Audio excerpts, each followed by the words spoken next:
Hey guys, tonight we slip back into a world where kisses are contraband. Your neighbor is your moral parole officer, and getting caught with chapped lips might be used as evidence in court. You're standing on a dirt road in 1650s New England, in your stiffest wool coat, teeth chattering from cold and paranoia, because a kiss, even a chaste one, can ruin you. It's night. The stars are clear and cold, and so is your conscience. But your breath fogs up the air as you lean just a bit too close to someone you're not married to. There's no streetlight, only the moon washing everything in silver.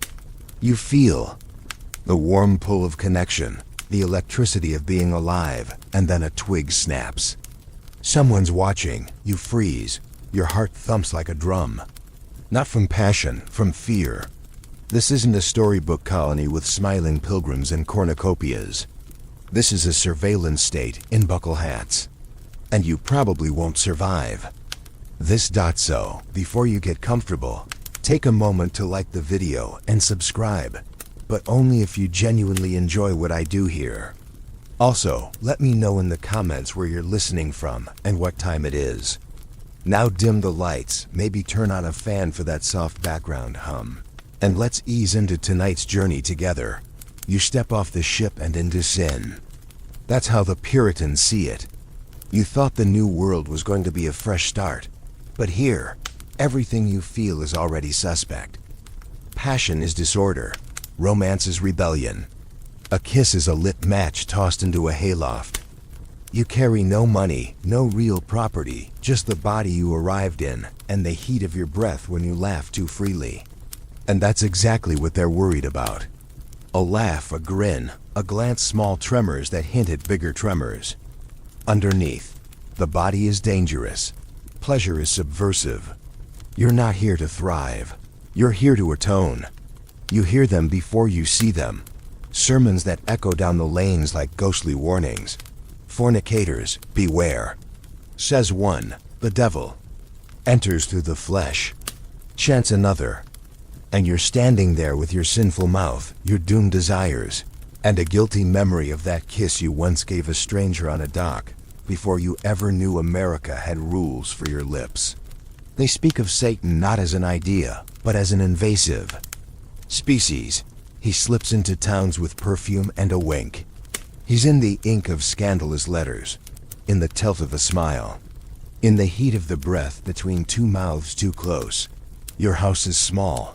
The windows fog easily, and the walls are thin. You know because you hear your neighbors arguing about a girl who got caught touching a boy's shoulder during a barn dance.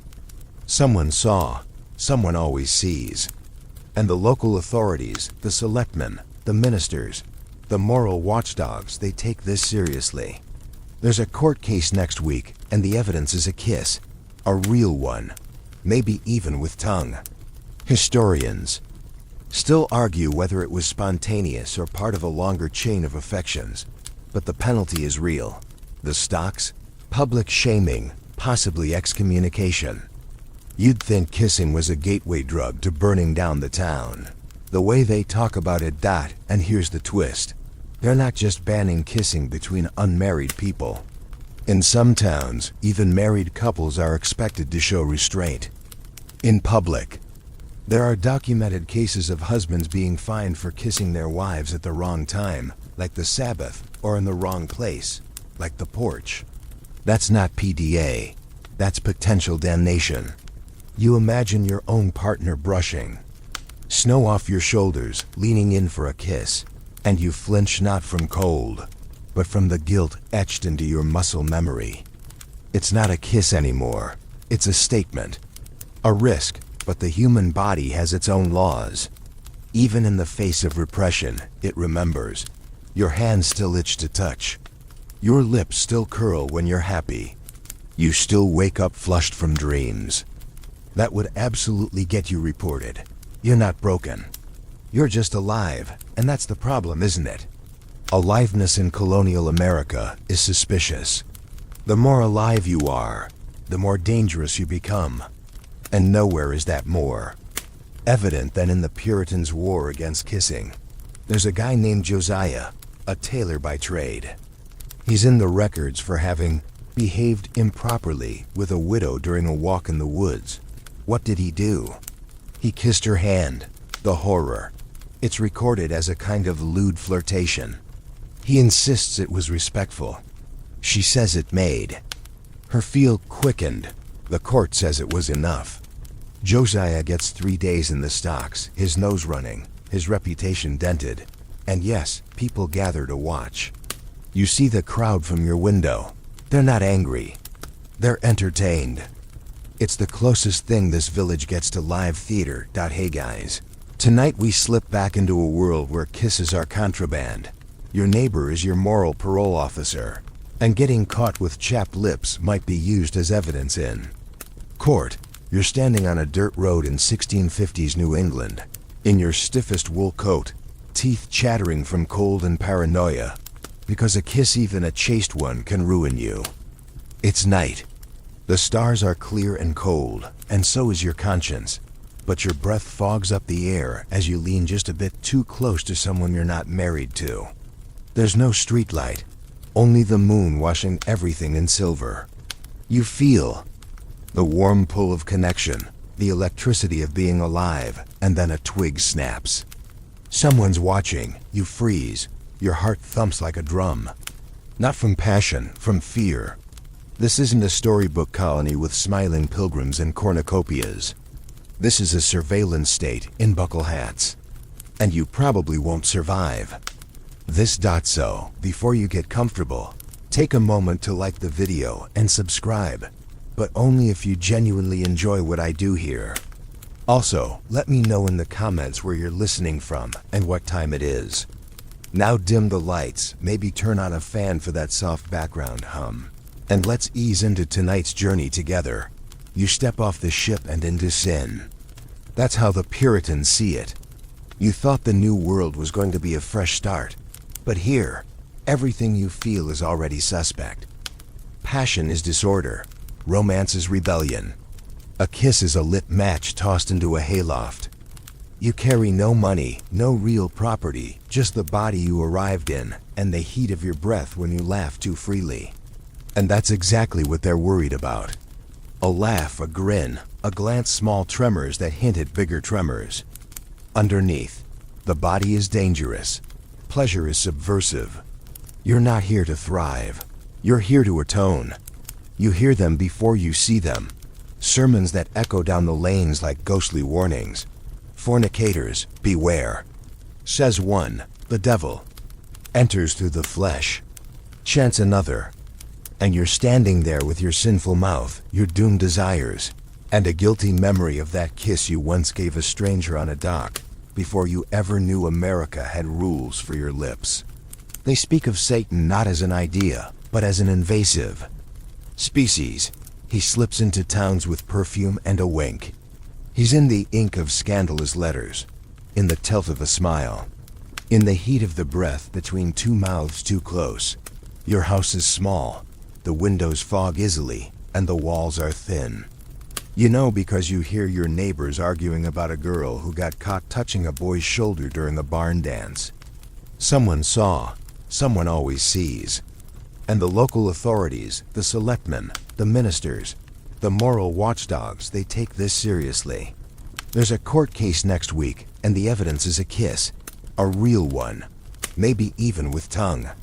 Historians still argue whether it was spontaneous or part of a longer chain of affections. But the penalty is real. The stocks? Public shaming, possibly excommunication. You'd think kissing was a gateway drug to burning down the town. The way they talk about it, and here's the twist. They're not just banning kissing between unmarried people. In some towns, even married couples are expected to show restraint. In public. There are documented cases of husbands being fined for kissing their wives at the wrong time, like the Sabbath, or in the wrong place, like the porch. That's not PDA. That's potential damnation. You imagine your own partner brushing snow off your shoulders, leaning in for a kiss, and you flinch not from cold, but from the guilt etched into your muscle memory. It's not a kiss anymore. It's a statement. A risk, but the human body has its own laws. Even in the face of repression, it remembers. Your hands still itch to touch. Your lips still curl when you're happy. You still wake up flushed from dreams that would absolutely get you reported. You're not broken. You're just alive. And that's the problem, isn't it? Aliveness in colonial America is suspicious. The more alive you are, the more dangerous you become. And nowhere is that more evident than in the Puritans' war against kissing. There's a guy named Josiah, a tailor by trade. He's in the records for having behaved improperly with a widow during a walk in the woods. What did he do? He kissed her hand. The horror. It's recorded as a kind of lewd flirtation. He insists it was respectful. She says it made her feel quickened. The court says it was enough.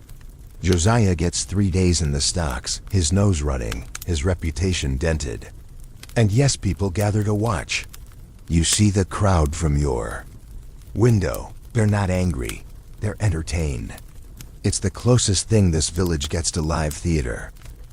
The wind cuts sharper today, but it's not the cold that makes your skin prickle. It's the silence. Boston in the late 1600s is built not just on timber and stone, but on watchfulness. Every corner of every cobbled lane seems to hold a pair of eyes.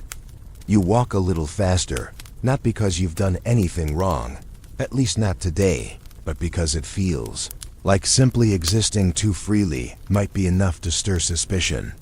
You see it on the faces of the townsfolk, tension disguised as piety, smiles forced into tight, polite grimaces, mouths that don't dare laugh too loud. Kissing here is more dangerous than a knife because it cuts at the roots of control. And no place knows this better than Boston. The Puritans have dug their roots deep here, and affection is weeded out with the precision of a surgeon removing rot. A kiss isn't just about lust, it's about rebellion. And the colony isn't interested in being kissed into chaos. You pass the meeting house. Its tall wooden spire scraping the pale sky like a warning finger pointed at heaven.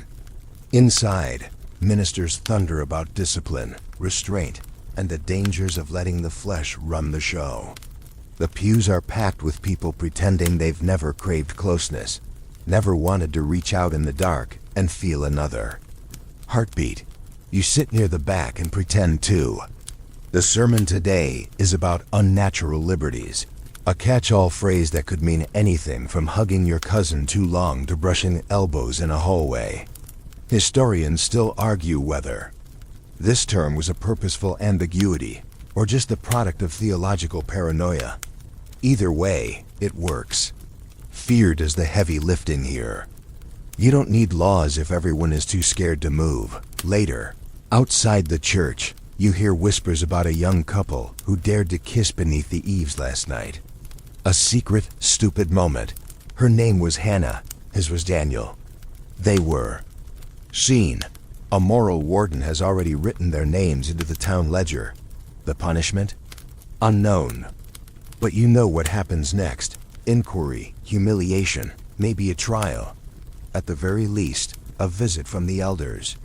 Maybe even a marriage forced upon them, not out of love, but as a corrective measure. And if they refuse, social death. In some colonies, that's worse than the stocks. Being ignored, avoided, shut out from trade and talk and touch. The community becomes the jail. And your only crime was wanting someone. It sounds absurd now, doesn't it? That a kiss, a blink of heat, a flicker of connection could bring down such wrath. But here, the body is always on trial. And Boston is the courtroom. You remember one especially cruel case, pulled from the records like a splinter in history's toe. A man named Thaddeus was caught kissing his betrothed after helping her carry firewood. That's it. No lusty grappling, no exposed ankles. Just lips to lips briefly under a porch. Someone saw. Thaddeus was fined and made to confess his carnal weakness before the congregation. His fiancée, Margaret, was given 2 days of public penance, forced to wear a scarlet ribbon on her chest and stand silently outside the church doors during service. People passed her like she was a corpse. No eye contact, no words. Just judgment in boots and bonnets. She never married Thaddeus. She moved to New Haven. He became a cobbler and never spoke of it again. Except once, in a tavern, years later. When asked about love, he said only, "She smelled like cinnamon." It stays with you, that detail. Cinnamon. In a world this cold. That's almost erotic, and that's exactly what they fear. Sensory memory. The way a single smell or sound can crack open longing like a thaw in February. You've been told to forget your body, to treat it as a burden or a test. But then a memory ambushes you. A hand held too long. A brush of lips against the temple. A night in summer when someone leaned in close and whispered something ridiculous. That's what the bands are really fighting. Not the acts themselves, but the echoes they leave, the warmth that lingers. Because warmth is power. It melts walls. It invites softness. And softness makes people hard to control. You visit a local tavern later, one of the few places where conversation still flows without the stiff spine of righteousness. The air smells of bread and sweat and sour ale. Laughter bubbles up like a crime in progress. And there, in the corner, an old man named Elias tells stories. He's blind now, but he remembers everything. He speaks of a time when kissing wasn't so rare, when in some parts of the old world, a kiss was a greeting, not a sentence. In Venice, he says, you kiss both cheeks. Even the dogs look like lovers. Everyone laughs. But there's tension underneath. You know that if a minister walked in right now, the laughter would die. The smiles would vanish like smoke. Elias doesn't care. Maybe that's what age buys you immunity through irrelevance. Or maybe he's just decided that the fear isn't worth the silence. And still, people try. You hear about secret dances held in barns after curfew, where lanterns are muffled and music is played low. Not too low, though you want the music. To cover your heartbeat. Couples spin, never touching too long, always aware. But sometimes there's a moment. A pause, a shadowed corner, a kiss, just one, just enough. It's never safe, but it's always needed. Because repression doesn't erase desire, it concentrates it. Makes it denser, hotter, more dangerous, and more meaningful. From the European side of things, you recall reading about Henry IV of France. A king known for kissing just about everyone, friends, enemies, lovers. It was said he once kissed his mistress's hand for a full minute before announcing, "This, madam, is diplomacy." Imagine trying that line in Boston. You'd be flogged before the second syllable. But Henry saw kissing as strategy, as language. A tool of connection and power. Not something to be policed, but something to be understood. In colonial America, that kind of philosophy would have you labeled a heretic. Or worse, a libertine. And libertines are exactly what the Puritans fear. Most. Not monsters, not murderers, but people who feel too much, who want too freely, who suggest that joy is not only allowed but essential. That's why Boston's shoulders are so cold. Why the rules here are stricter than anywhere else. Because deep down, they know that one kiss can unravel everything. That the world they've built so careful, so rigid, rests on the belief that people can be tamed. And kissing? It's the first thing people do when they realize they can't be dot. So you walk home as the snow begins to fall. Each flake a little rebellion of softness against the hard sky. You pass Rebecca's house. Her window is dark, but you imagine her. Inside, hands warm from tea, lips still set firm. You wonder if she dreams of that kiss with Eli, if she regrets it. You hope not. You hope she remembers the moment as clearly as Thaddeus remembered cinnamon. Because in a place that forbids the body, memory is the last sanctuary. You're walking through the snow-packed street, breath puffing out like a small signal fire. When you hear it, a sudden shout, then a scuffle, boots slipping, a thud against wood. Around the corner, a man's being pulled away from a young woman outside the apothecary. Two elders hold his arms like he's caught with explosives. The woman, barely 20, cheeks flushed from something more than cold, is crying, half apologizing, half cursing. The charge? He kissed her cheek after buying her a ribbon. Just once. Just fast.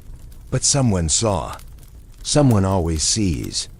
The neighbor across the alley called out the alarm. And now the man will face the town magistrate for provoking lewd behavior in public. You watch her try to explain, her words tripping over fear. But it doesn't matter. The kiss happened. That's all the court needs. This isn't about context. This is about control. And you start to see it clearly now. The war against kissing is not just about morality, it's about surveillance, about power. About the idea that your lips can be legislated. You've read the laws. Some are written, most are enforced by tradition. The Massachusetts Bay Colony had ordinances prohibiting immodest behavior in public, and kissing falls right in. The laws don't have to be specific. That's the beauty of them. Broad terms mean broad enforcement. Immodesty can mean a kiss or a glance or a woman speaking too freely. Lewdness could be a hug too long, or even dancing with your wrist showing. Historians still argue whether the original intent of these laws was to stamp out affection entirely or just to scare people into discretion. But the result is the same: fear. A quiet, daily anxiety that molds your posture, your voice, the way you look at someone you care about. You catch yourself mid-laugh sometimes. You stop your hand from resting naturally on someone's shoulder.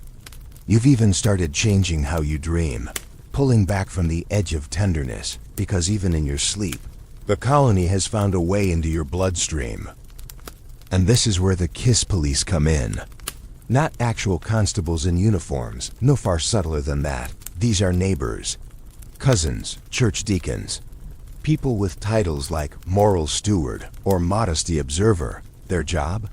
To watch, to report, to keep the town's temperature frigid. And the most infamous of these was a woman named Judith Clamsett. You meet her one afternoon when you're delivering kindling to the schoolhouse. She's standing at the gate like a gargoyle. In linen, her eyes are needles. Too close, she says as two young boys chase each other past, laughing. She doesn't smile, doesn't blink.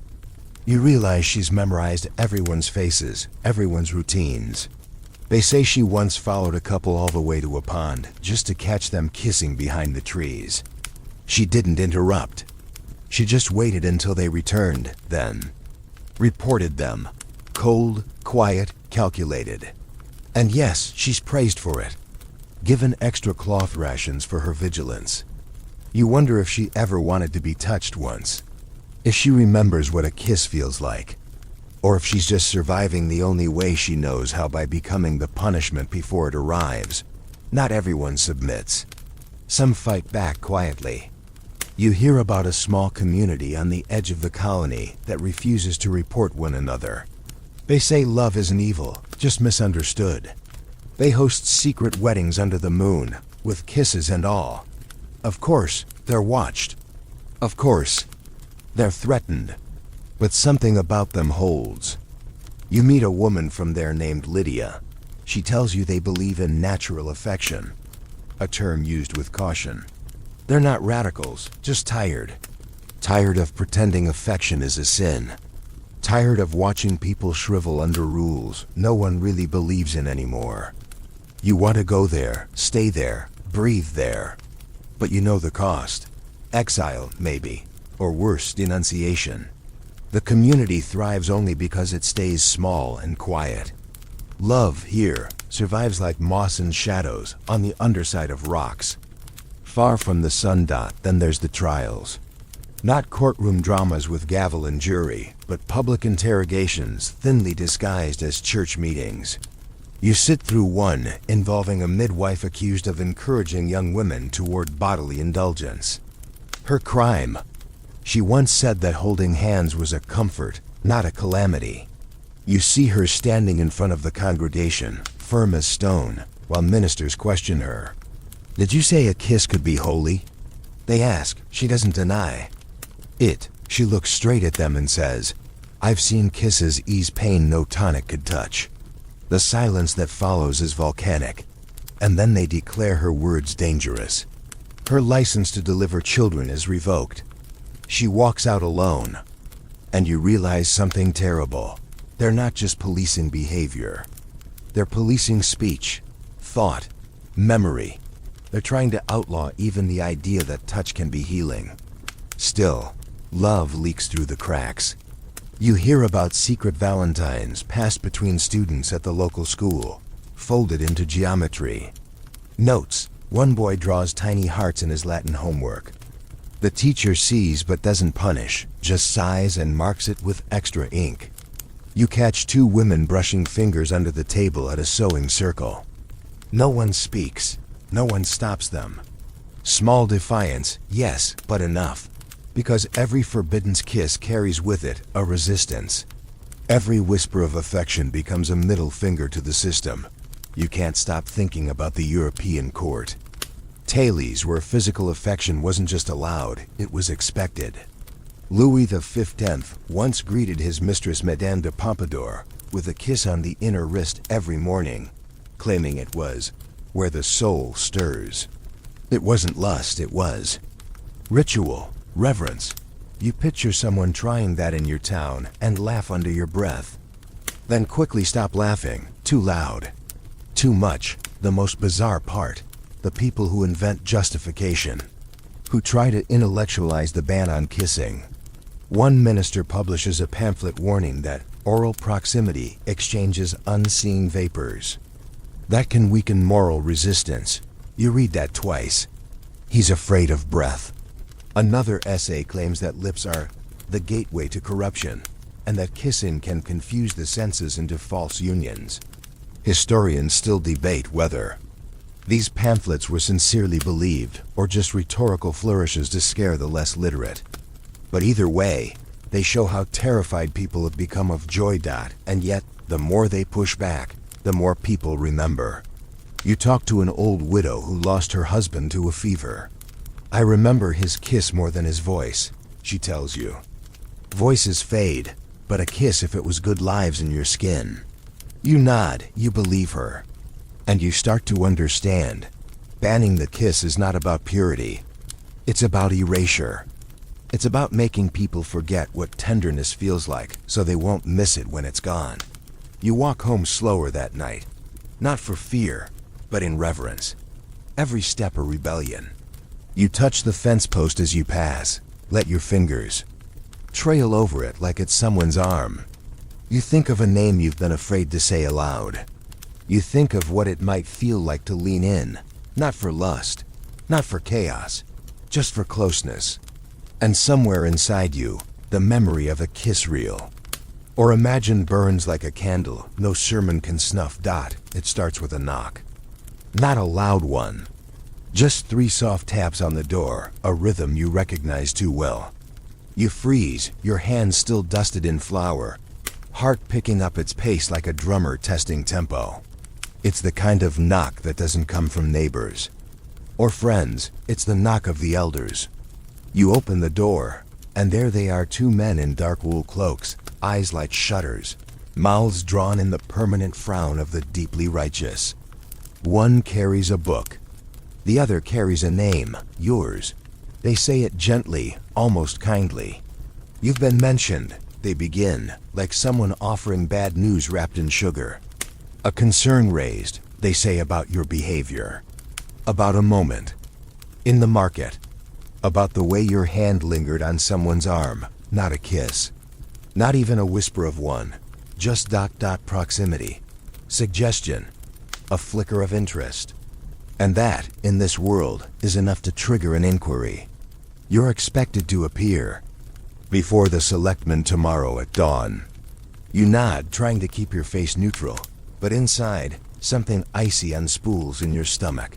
Not fear exactly, resignation. Because this is how it always starts, with a knock, a rumor, and the slow grinding machinery of judgment yawning to life.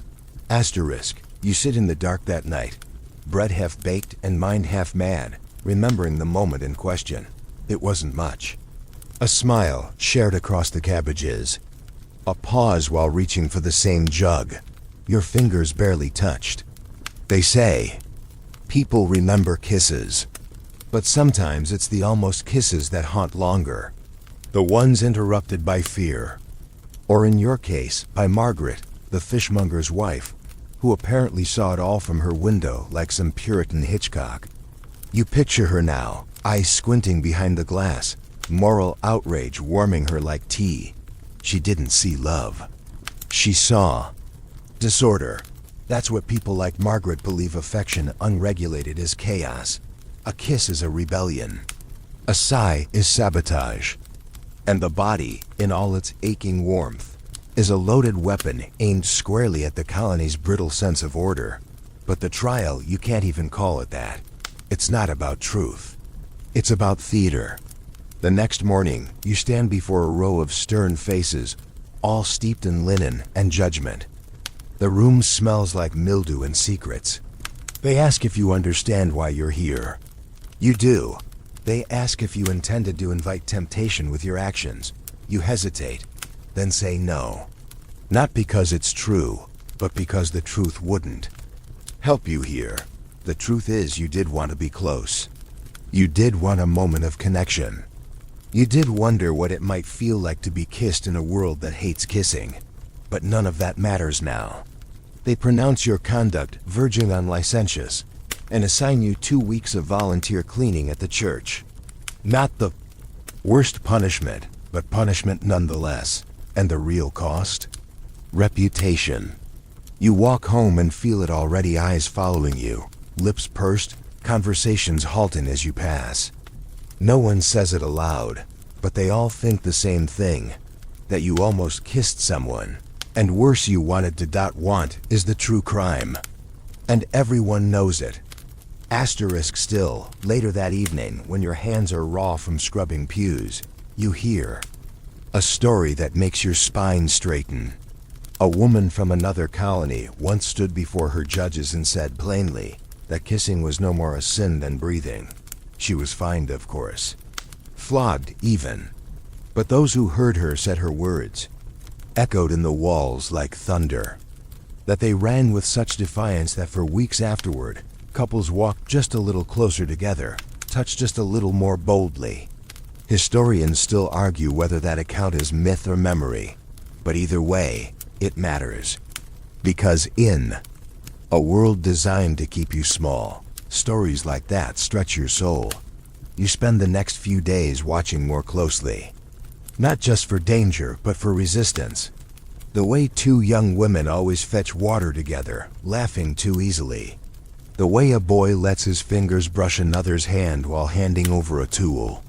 The way an old couple, married 40 years, find excuses to bump into each other like it's still new. These aren't revolutions, they're murmurs. And that's how it spreads affection, like a rumor of warmth in the middle of a long, bitter season. There's a trial next week, a big one. A man named Caleb is accused of carnal provocation because he wrote a letter. That's right, a letter. It said, "I long to kiss your hands in the evening light." Not her mouth, not her neck, her hands. But that's enough. The language is too tender, too alive. And alive is the last thing they want you to be. You manage to get a copy of the letter from someone in the kitchen staff. You read it in the dark, lips moving silently. It's not explicit. It's not even romantic by modern standards. But it glows with something you recognize, instantly yearning. That fragile, dangerous hope that someone might see you, want you, reach for you. Caleb gets sentenced to public reading. Not of scripture, but of confession. He has to stand outside the church and read aloud a prepared statement about the dangers of emotional indulgence. And the kicker? He has to burn the letter at the end, in front of everyone. Watching it curl into ash while the minister nods solemnly like he's just exorcised a demon. But you know better. Because the woman who received the letter, she watched the whole thing with tears in her eyes. And as she turned away, you swear you saw her slip a scrap of paper into her pocket. There's a sex story you remember, buried in an old volume under your uncle's floorboards. It spoke of the Empress Theodora of Byzantium, yes, the former actress turned ruler, who once declared that a kiss, well-timed, could change a man's mind faster than a sword. She reportedly greeted foreign dignitaries with such charm, such precise, deliberate gestures of affection, that even her enemies found themselves disarmed. A kiss, used wisely, could end a war. Imagine suggesting that in Boston. You'd be put in stocks for treason, and probably stoned with potatoes. But what sticks with you isn't the grand gestures. It's the quiet ones. The ones no law can reach. A father brushing hair from his daughter's face.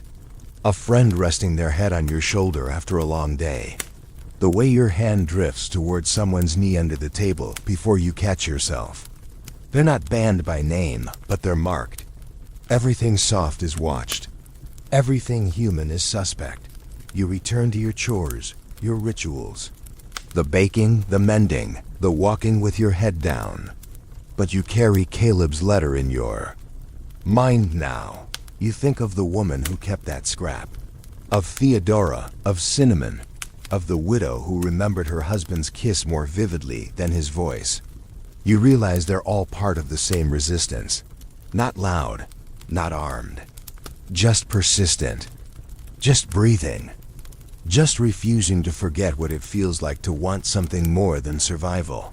And late at night, when the fire's gone low and your fingers ache from labor, you imagine a future, not now, not soon, but someday where a kiss in the daylight doesn't require bravery, where affection isn't a crime, where someone knocks on your door, not with accusations, but with a smile. And you answer, not with fear, but with the simple, reckless joy of being seen. You're sitting on the edge of the village green, pretending to read a psalm while watching a man in the stocks try not to cry. He's not bleeding. He's not groaning. But something inside him is breaking quietly, and you feel it like a cracked note on a cold piano. His name is Jacob. His crime? Kissing his wife on the Sabbath. That's it. Not an affair, not a seduction, not a midnight scandal with someone else's betrothed. Just one brief kiss, pressed to his wife's forehead after church, right there on the chapel steps. A small, private gratitude made public by the wrong timing. Someone saw. Someone always sees.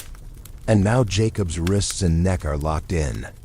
Wood, his feet half buried in snow, while the village passes him like a scarecrow. No one speaks.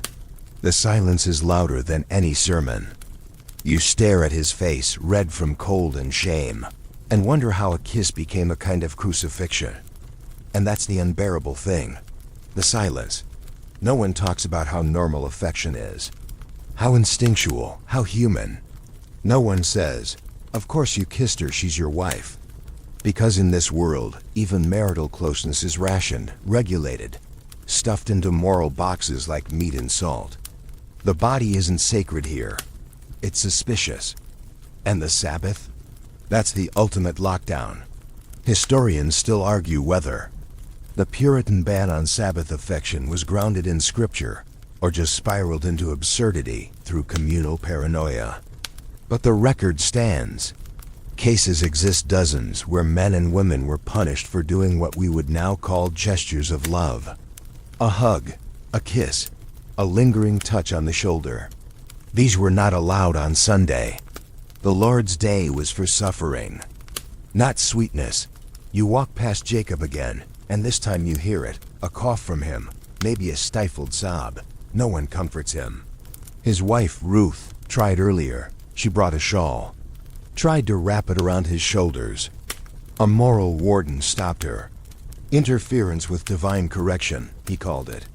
She backed away, crying, clutching the fabric like a wounded thing. You wonder what she'll say to him tonight when the sun sets and he's released, body stiff, pride splintered. Will she kiss him again? Or will fear creep in and hollow out the place where affection used to live? You think of the strange logic of this place, where the more natural the action, the more dangerous it becomes.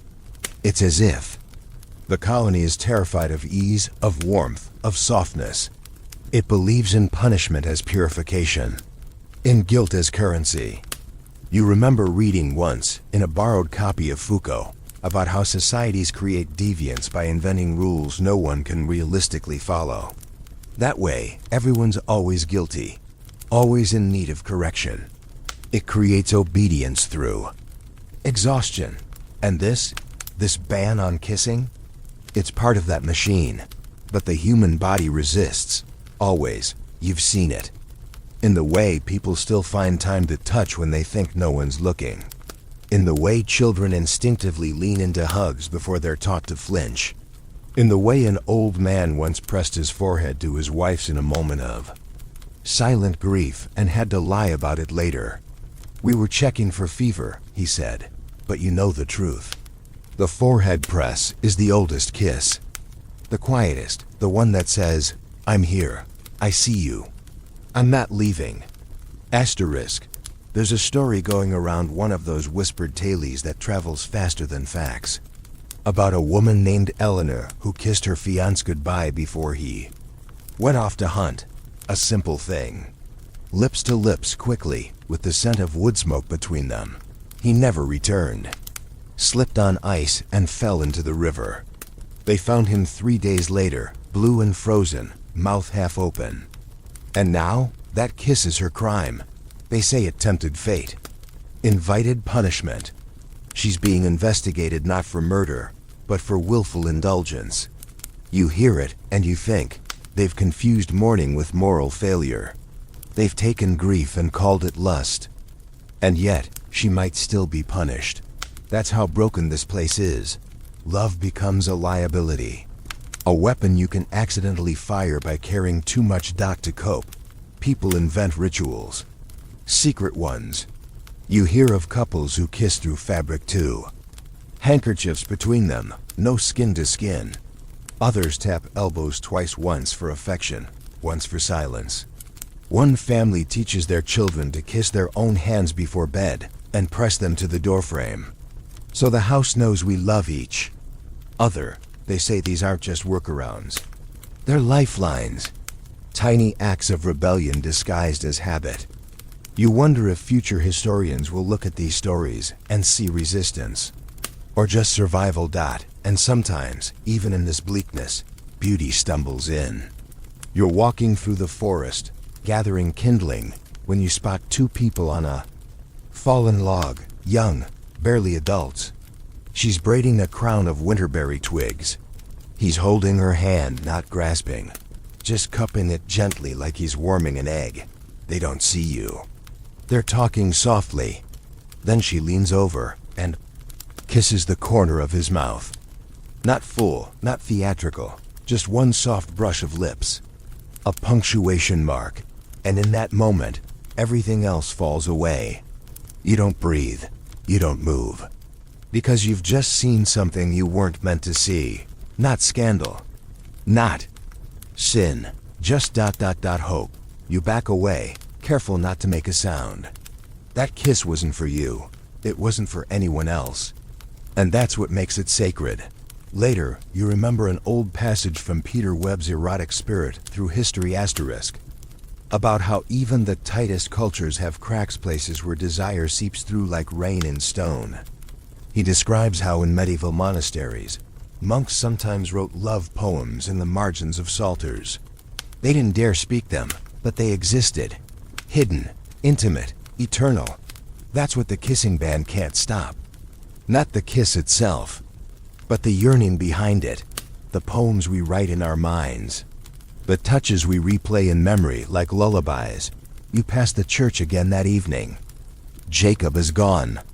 The stocks are empty now, just damp wood and a patch of trampled snow. But the shame lingers. Not his, the town's, yours, everyone's. Because even if you weren't the one who reported him, you let it happen. You didn't speak up. You didn't throw your voice across the silence and say, "This is madness," because maybe you're scared. Or maybe you've learned that surviving here means pretending not to feel.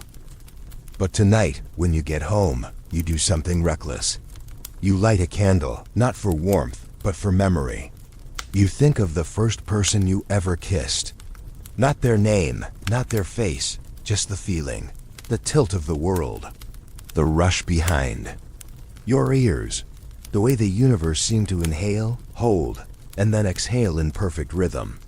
And you say aloud to no one, I remember. That's your resistance. That's your rebellion.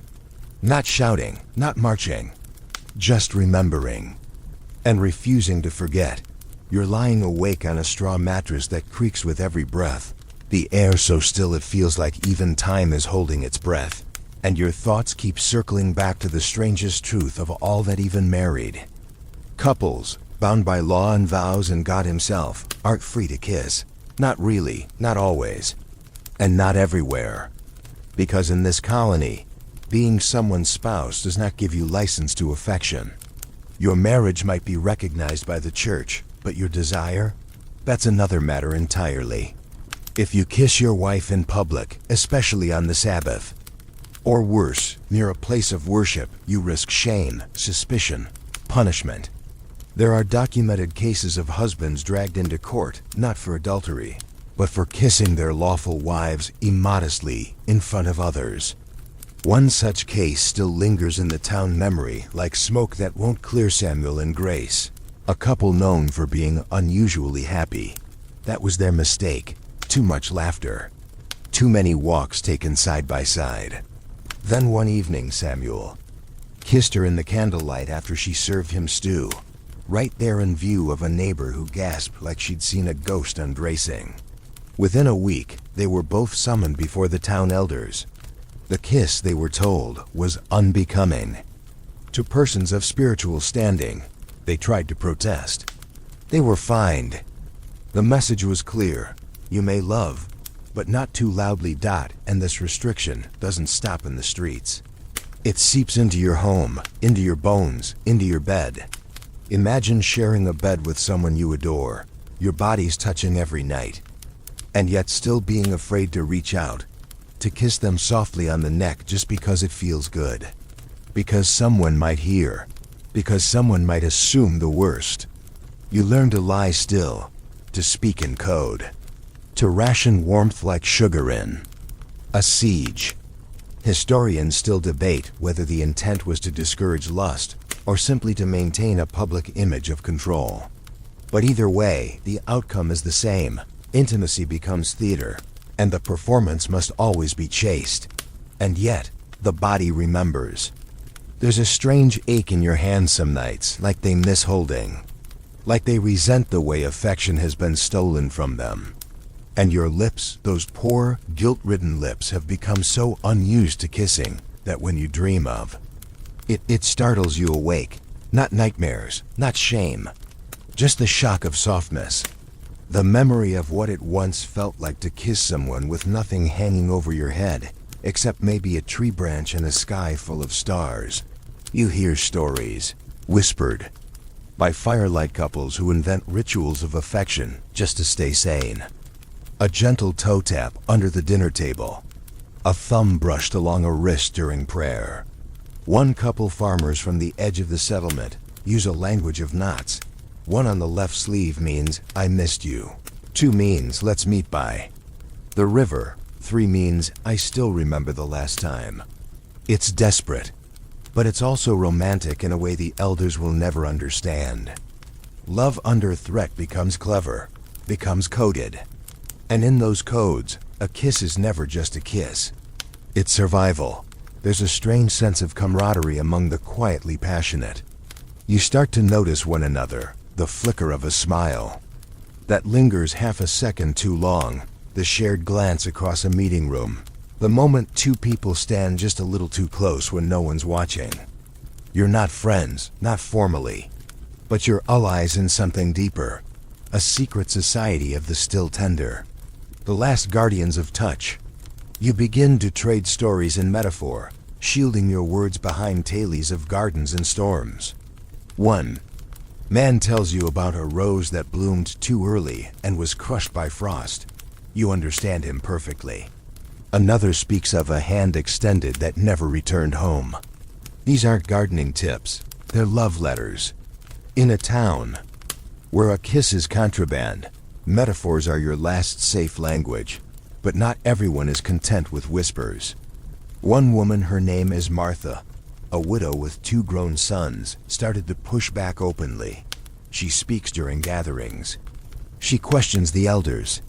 She once asked, straight-faced, whether Jesus ever kissed his mother, and if so, should he have. Then punished. The room went still. One minister choked on his tea. Martha did not blink. She's becoming a kind of folk hero among the quietly bruised. People leave food at her doorstep. You leave her a note, unsigned, that simply says, "Don't stop." And she doesn't. She keeps showing up, keeps asking hard questions, keeps speaking of tenderness like it's a sacred right. And maybe it is. You remember reading about a queen in Sex with Kings, a clever, scheming woman who once seduced a cardinal not with her body, but with a single kiss on his gloved hand, lingering just long enough to shift his loyalties. That kiss changed an entire alliance. You imagine her here, striding into town with her silk sleeves and dangerous mouth, kissing the hand of every elder until their rules dissolve into steam. It wouldn't happen, of course. She'd be thrown in the stocks before her perfume had time to settle. But the idea of her sticks in your mind like perfume on your clothes. A kiss is strategy. A kiss is rebellion. A kiss is something holy. And then there's the children. They don't know the rules yet. They kiss freely. There. Parents pretend not to notice. But slowly, you see the teaching begin. Don't do that. Keep your hands to yourself. Be modest. The lessons start early, and you watch the light go out of them piece by piece. One day, a little girl kisses her brother on the cheek after he shares a biscuit. The mother scolds her. The girl looks confused, like she just discovered the world. Has barbed wire where she thought there were flowers. That's the cruelty watching innocence become compliance. And so you do what little you can. You smile at people, even when it's risky. You let your hands linger on shoulders. You bake a loaf of bread and leave it anonymously at a neighbor's door with a heart carved into the crust. You keep the old stories alive, the ones with kisses and warmth and laughter. You refuse to let the cold win. You know now that affection isn't just a feeling, it's a practice, a discipline, a quiet resistance. You practice it in secret. You teach it in glances. You pass it down like an heirloom no one can confiscate. Because someday, someone's going to look back on this time and ask, did no one fight? And your answer will be, yes, we fought. We loved in silence. We kissed in metaphor. We held each other through walls and laws and shame.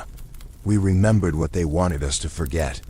We didn't let go. You wake up to birdsong for once, not the pursuant clanging of a bell or the muffled coughs of restless neighbors, and something about the quiet feels suspiciously gentle.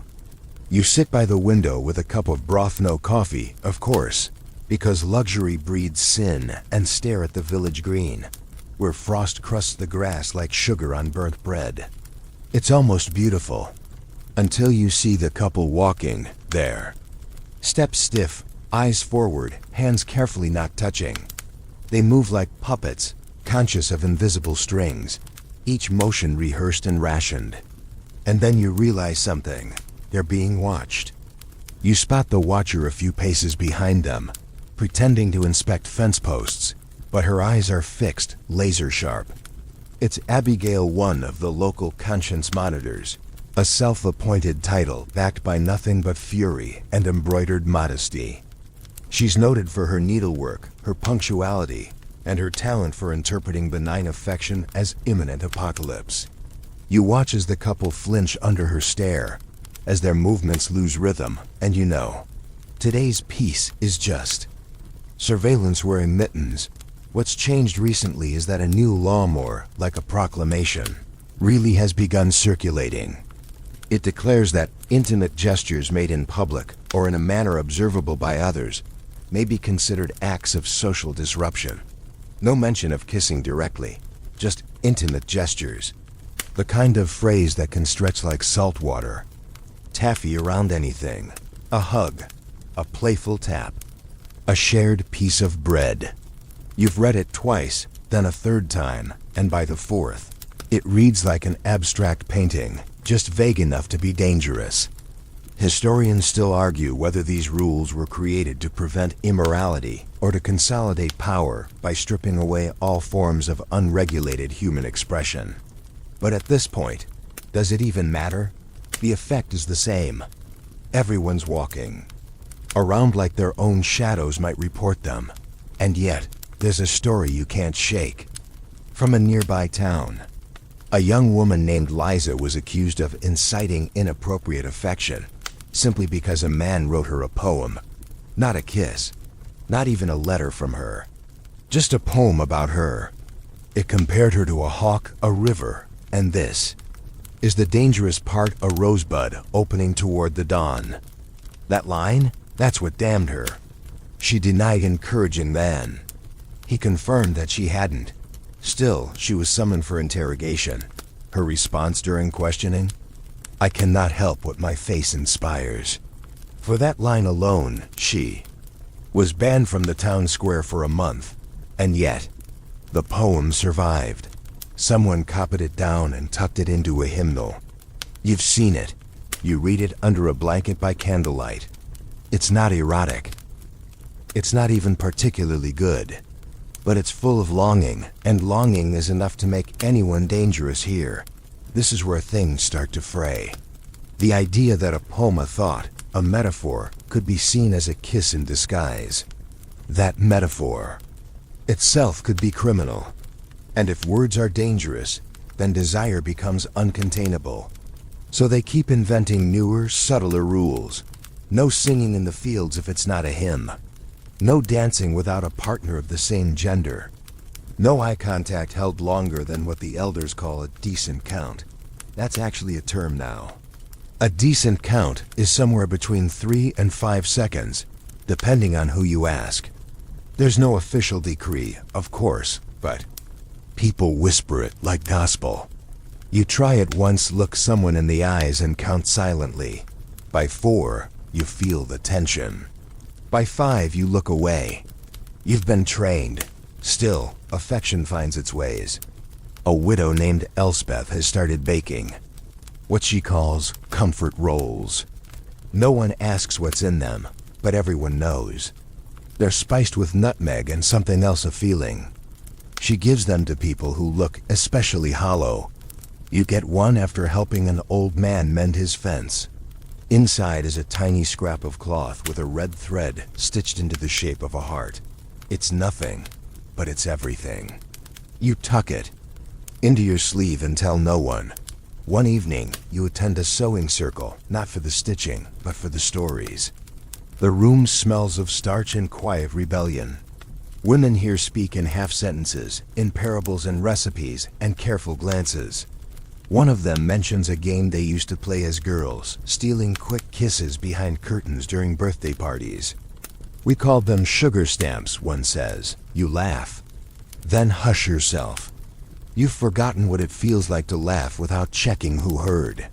Another woman recalls a traveler from France who once kissed her hand in greeting and called it a courtesy of the lips. That was 10 years ago. She still remembers it like it was this morning.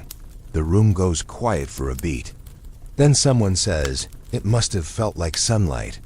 You think of that phrase, sunlight. That's what a kiss should feel like. And now you live in a place that fears it like fire. No wonder people stay cold. That's the plan, isn't it? Keep the world gray enough that no one remembers how gold feels.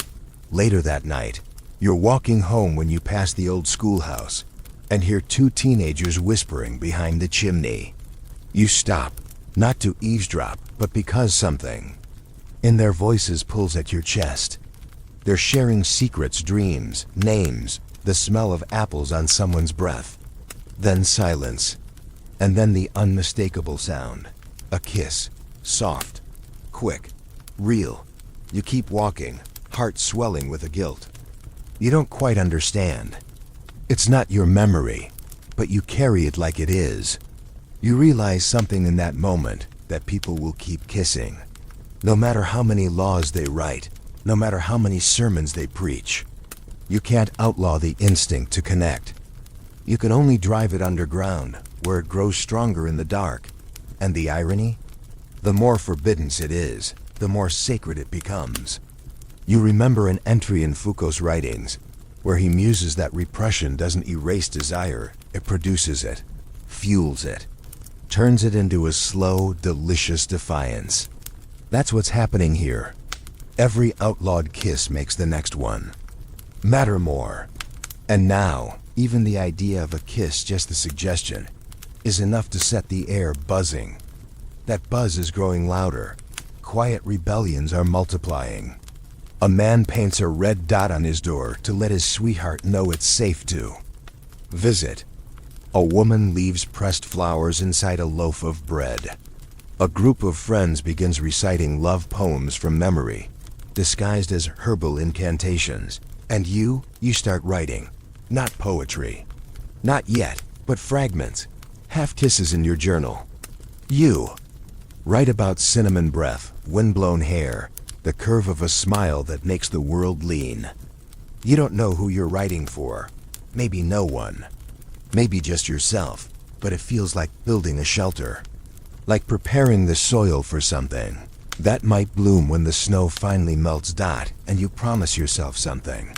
When that day comes, if it ever comes, you won't hold back. You won't glance around to check who's watching. You'll kiss someone. Not because it's romantic, not because it's grand, but because it's yours. A full, honest, shameless kiss. The kind that says, I'm alive. I'm here. And I remember. You're not supposed to hear it, but you do. That unmistakable wet click of lips meeting, a tiny gasp, and then the rush of a body pulling back too fast. You're walking behind the carpenter's shed, moonlight thick as syrup. Over the frozen ground, when it happens, an accidental glimpse into something forbidden and real.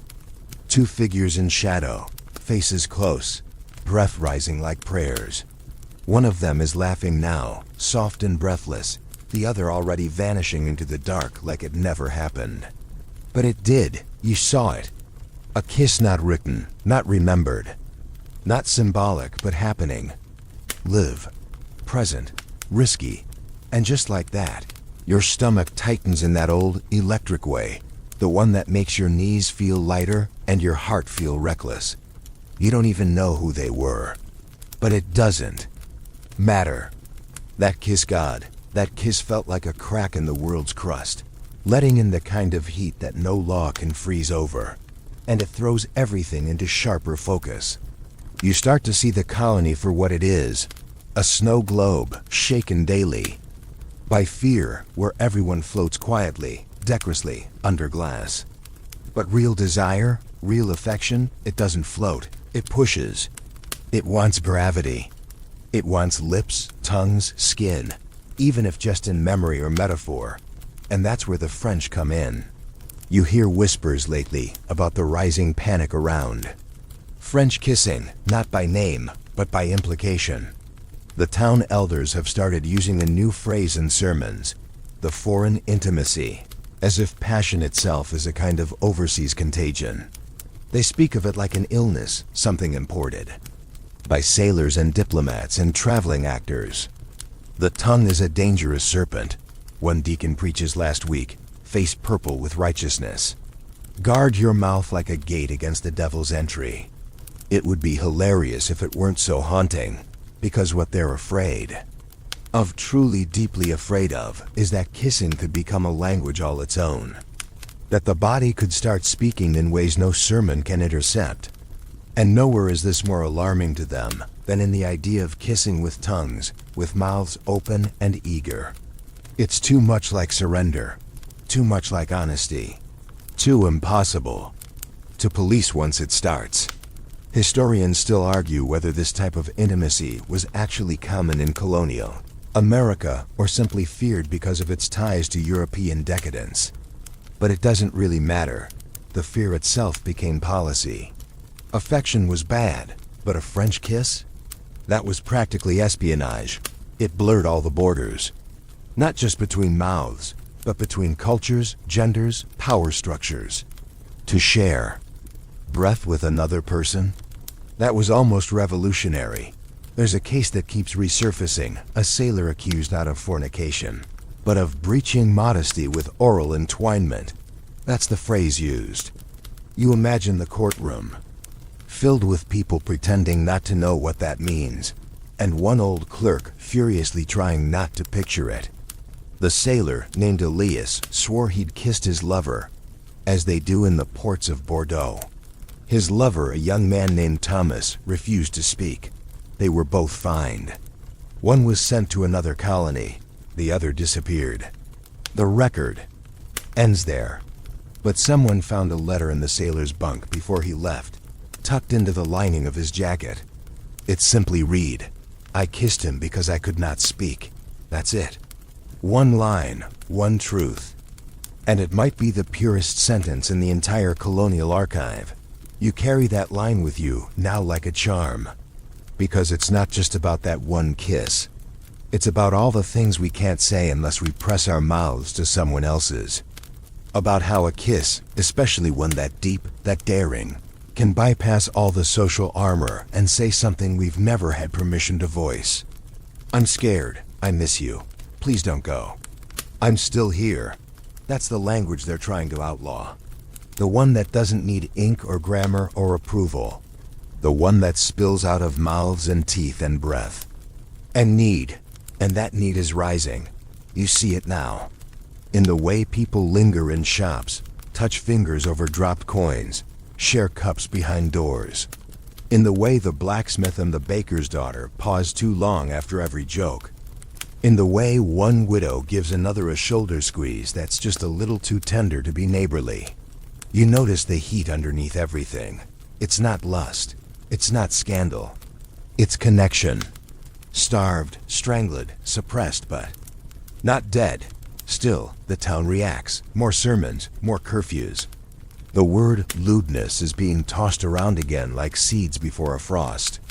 One pamphlet you find warns of new corruptions from abroad, warning specifically of mouthplay that encourage unfeminine boldness and unmasculine delicacy. You laugh, then shiver, because that pamphlet is signed by 3 ministers and it's being handed out at the local gathering house as moral guidance. The battle is heating up. And every page you read, every stiff declaration against kissing, only confirms what you already suspect. They're terrified of what happens when people realize that touch can't be tamed. And they're right to be, because you're changing too. You find yourself dreaming in sensation, not sex, not even romance. Just closeness, a kiss on the nape of the neck, a mouth resting against a shoulder, a breath slow and shared in a darkened room where no one's watching. These images don't feel dirty. They feel alive, like someone's drawing color across a black and white sketch. You wake from those dreams not ashamed, but filled with a quiet kind of fury, because what they've taken from you isn't just a gesture. It's language. It's permission to feel. And then you hear about the twins. They live on the edge of the forest, teenagers, barely 16. They kissed once. On a dare, they say. Some harmless prank, but it was seen. Someone didn't believe. The dare part. Accusations flew. Corruption of blood. Incestuous temptation. Ridiculous, horrifying phrases. The town split into whispers. Half of them think it was nothing. The other half want punishments handed down before anyone finishes their porridge. The twins are sent away. Their family silenced. No trial, just banishment. You stand by the edge of the path and watch them leave, hand in hand, heads low. They look back once. You can't tell if they're crying. But you are. You think of all the things kissing has been turned into: a crime, a disorder, a foreign threat, a political act, and you realize something crucial. The reason they fear it so much isn't because it's dangerous. It's because it's truthful. It tells the truth of bodies, the truth of hunger, The truth of affection too complicated. For doctrine, they can make up all the phrases they want: oral entwinement, foreign intimacy, breaches of modesty, but it doesn't erase the fact that every kiss carries the possibility of liberation. And you're ready for it. You don't know when, you don't know how, but you know that the next time someone leans close and the world holds its breath, you won't pull away. Not this time. You won't blink and vanish. You'll stay. You'll kiss, not just for pleasure, not just for protest, but for the simple, dangerous act of being fully, rebelliously alive. You're standing on a wooden porch in the pale light of dawn, watching your breath miss the air, and wondering how people ever manage to fall in love without touching. It's a question that keeps circling your brain like smoke. How does romance bloom in a world where hands don't linger, eyes don't soften, and mouths don't meet? The answer, apparently, is with rules. And the strangest, most Puritan-approved rule of them all is the practice of bundling, a courtship ritual. So bizarre it sounds like the setup to a dirty joke, but in reality is more like a blanket-wrapped hostage negotiation with God. You hear about it first in whispers from a local midwife, who shakes her head and calls it chastity's last laugh. Then you see it yourself. A young couple, fully clothed, lie together in bed, separated by a thick wooden board and often sewn into separate sacks. Yes, you heard that right. Sack sewing. The idea is that they can talk, bond, maybe even hold hands if the board permits, but physical consummation is strictly off the menu. And it's all under the roof of the girl's parents, who sit one room over sipping weak tea and pretending the house doesn't echo with longing. You witness it once, accidentally. You're helping bring in laundry when you pass by the window and see them bundled, stiff, their noses red from lack of proper heat, and their eyes shining with the kind of desperation that could melt a glacier. It's not erotic, it's tragic. Like watching two birds trying to court with their wings tied behind their backs. Historians still debate whether bundling was genuinely intended to encourage pure courtship, or whether it simply reflected a deeply confused attempt to balance desire and dogma. Some communities even made it mandatory for engaged couples. It was a test, a trial by cold and restraint, a bizarre colonial fusion of chastity and proximity. You can touch, they said, but not too much. You can be near, but not here. And the result? A whole generation of lovers raised on the edge of intimacy, taught to want with one hand and police that wanting with the other. No kissing, of course, not even on the cheek. The lips are too direct, too primal. A kiss says what a bundling board is designed to prevent. Yes, now, please. But the irony? People still kissed anyway. Under covers, through knots with fingers. Laced in secret. You hear about one couple who managed to kiss through a hole in the board, carving it out over weeks with a spoon stolen from the kitchen. They said it was for breathing. It wasn't. Their kiss was short, desperate, awkward, and enough to get them banned from each other's homes. Another couple you know managed to kiss by pretending to be asleep, rolling accidentally toward one another during bundling. When caught, they claimed it was a dream walk. They were separated anyway, but the kiss? That survived in rumor. And rumor, here, is everything. You asked the town minister once casually, carefully, why kissing is such a problem, even in committed relationships. His reply is as chilling as it is polished. Because a kiss, he says, is where the body begins to speak louder than the soul. That sentence lodges in your mind like a splinter. Because what he's really saying is, the body must be silent, controlled, governed, even in love, especially in love. Because love, when given too freely, becomes a threat to structure. It demands change. It demands grace. And grace has no place in a system designed to punish first and forgive never. And this all hits harder when you think of your own past, the kisses you almost had. The ones you buried, the ones you swallowed out of fear. There was one years ago. You were 15, maybe 16. A market boy with curls and a smile like a crooked fence. He gave you a dried fig once. Touched your wrist. You didn't speak for a week afterward, afraid the warmth in your chest would betray you. He was sent away. They said it was for stealing, but you always suspected it was because someone saw, not a kiss. Not even a touch, just the potential for one. The possibility. That was enough, and still, even in this landscape of rules and boards and borrowed nights, people are inventing new ways to be close.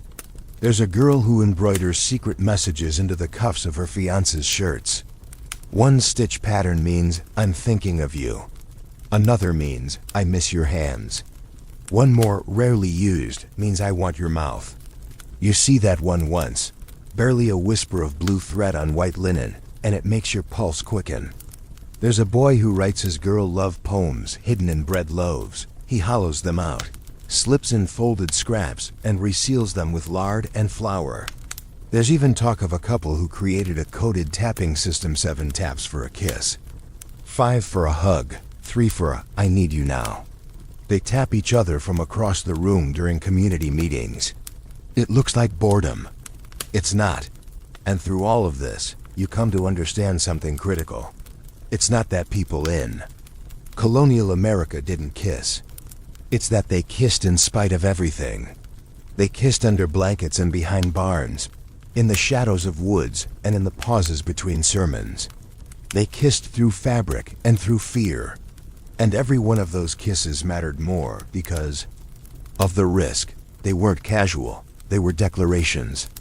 Even if no one ever saw, even if no one ever spoke of them again. You find an old book tucked behind a sack of oats in the kitchen, Peter Webb again, faded and foxed with notes in the margins. One passage catches your eye. It says, "When a kiss is forbidden, it becomes an act of prophecy, a moment in which the future dares to bloom in the cracks of the present." You read that line over and over, and you realize this entire colony is terrified of prophecy, of the future, of bodies speaking for themselves. Because if they did, if every person kissed who they loved, touched who they longed for, whispered what they truly felt, the whole thing would collapse.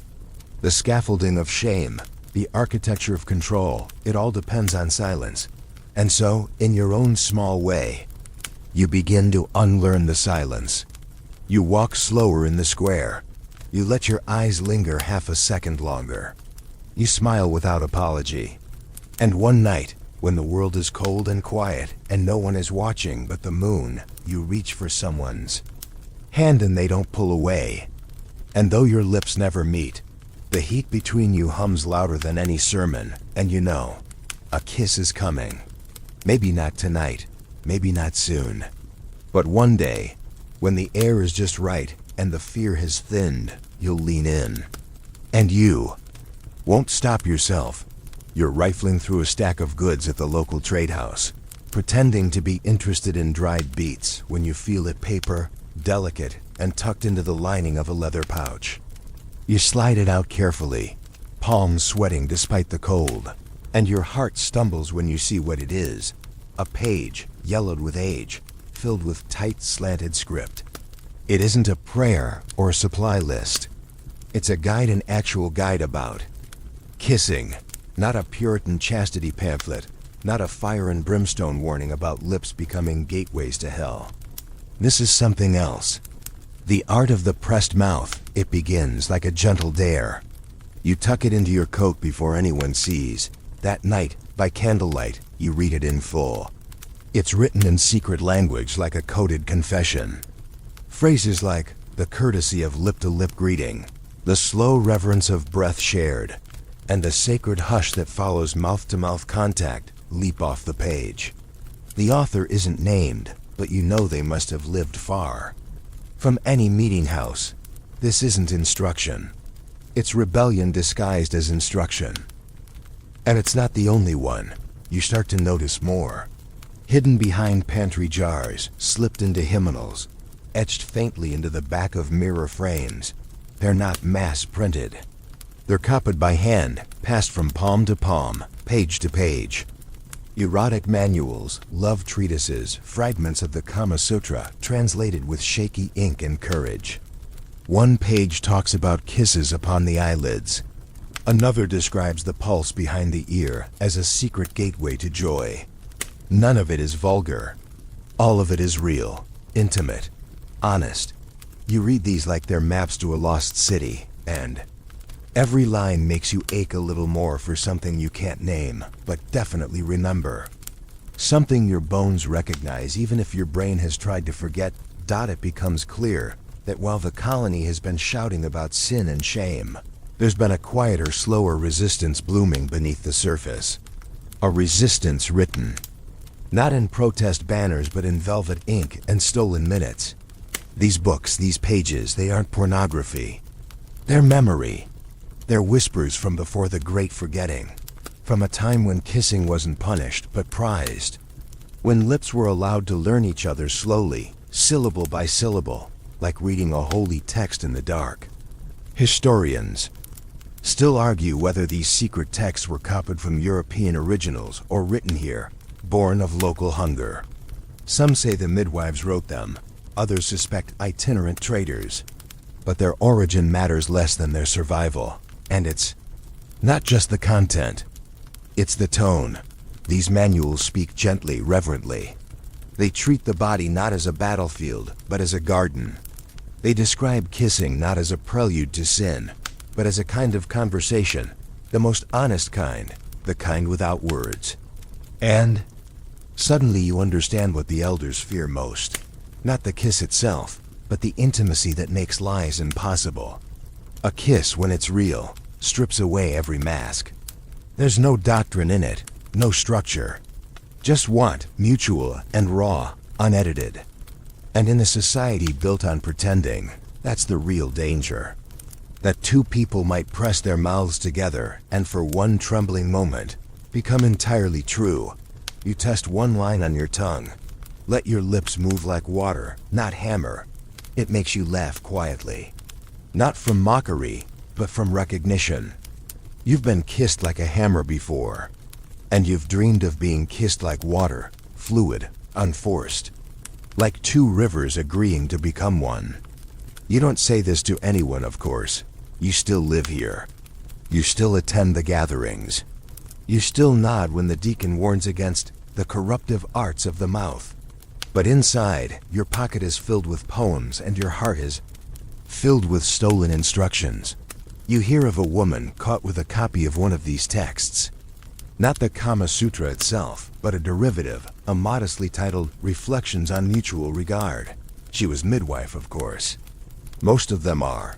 The knowledge keepers, the bridge walkers. She didn't deny it. She simply asked, would you? Rather I teach women fear, or teach them gentleness. The town took her tools, her license, but not her dignity. She still walks the paths with her head high, and mothers still whisper her name when no one's listening. You pass her once, offer her a fresh candle, and she nods without speaking. You don't need words. You're both living the same double life, and it's not just women who read these guides. You know a butcher's apprentice who keeps a folded page beneath his apron. You catch him once, mouthing the words. Place your hand behind their neck. Not in possession, but in promise. He blushes when he sees you, but you don't report him. You never would. Because you recognize the look in his eyes. It's the same one in your own reflection these days. That combination of hunger and hope. Of wishing for a world where kisses don't need to be stolen or translated or punished. There's one page that haunts you most. It simply reads, a kiss can be the softest form of consent. That line wrecks you, because you realize how many times you've had to ask permission to feel. How many layers you've built around your own tenderness, like bandages over skin you're not supposed to show. And this one sentence, just 12 words, feels like a balm. Like someone gave you back a part of yourself that had been missing. Since the first time someone told you desire was dangerous. And then, inevitably, you make your own copy, not to distribute, just to carry. You write it slowly, by candlelight, hand trembling not from fear but from reverence. You don't even look up as you copy each line, letting the ink settle into the page like breath into lungs. When you're finished, you wrap it in linen and sew it into the lining of your coat. Not hidden, just held. It feels like armor, like carrying a song only you can hear. And when you walk through the village the next morning, everything looks a little different. The same rules still hang in the air like smoke. The same watchers still perch in windows. But now you know. Now you've read what they can't unwrite. And you see others differently too. You spot the signs, people carrying the same warmth. A mother who kisses her child's forehead and lingers just a beat too long. A merchant who brushes his partner's sleeve and looks away too fast. A baker who hums a love song while kneading dough. You're not alone. You never were. You were just waiting to find the others. And you realize now that these manuals, these guides, these forbidden pages aren't just about kissing. They're about remembering. They're about rebuilding. The blueprint of human connection in a world that keeps trying to erase it. You can ban lips from touching. You can punish those who dare to feel. But you can't stop people from writing love down. From passing it forward. From preserving the kiss in ink when flesh is too dangerous. That's what survives. Not the laws. Not the shame.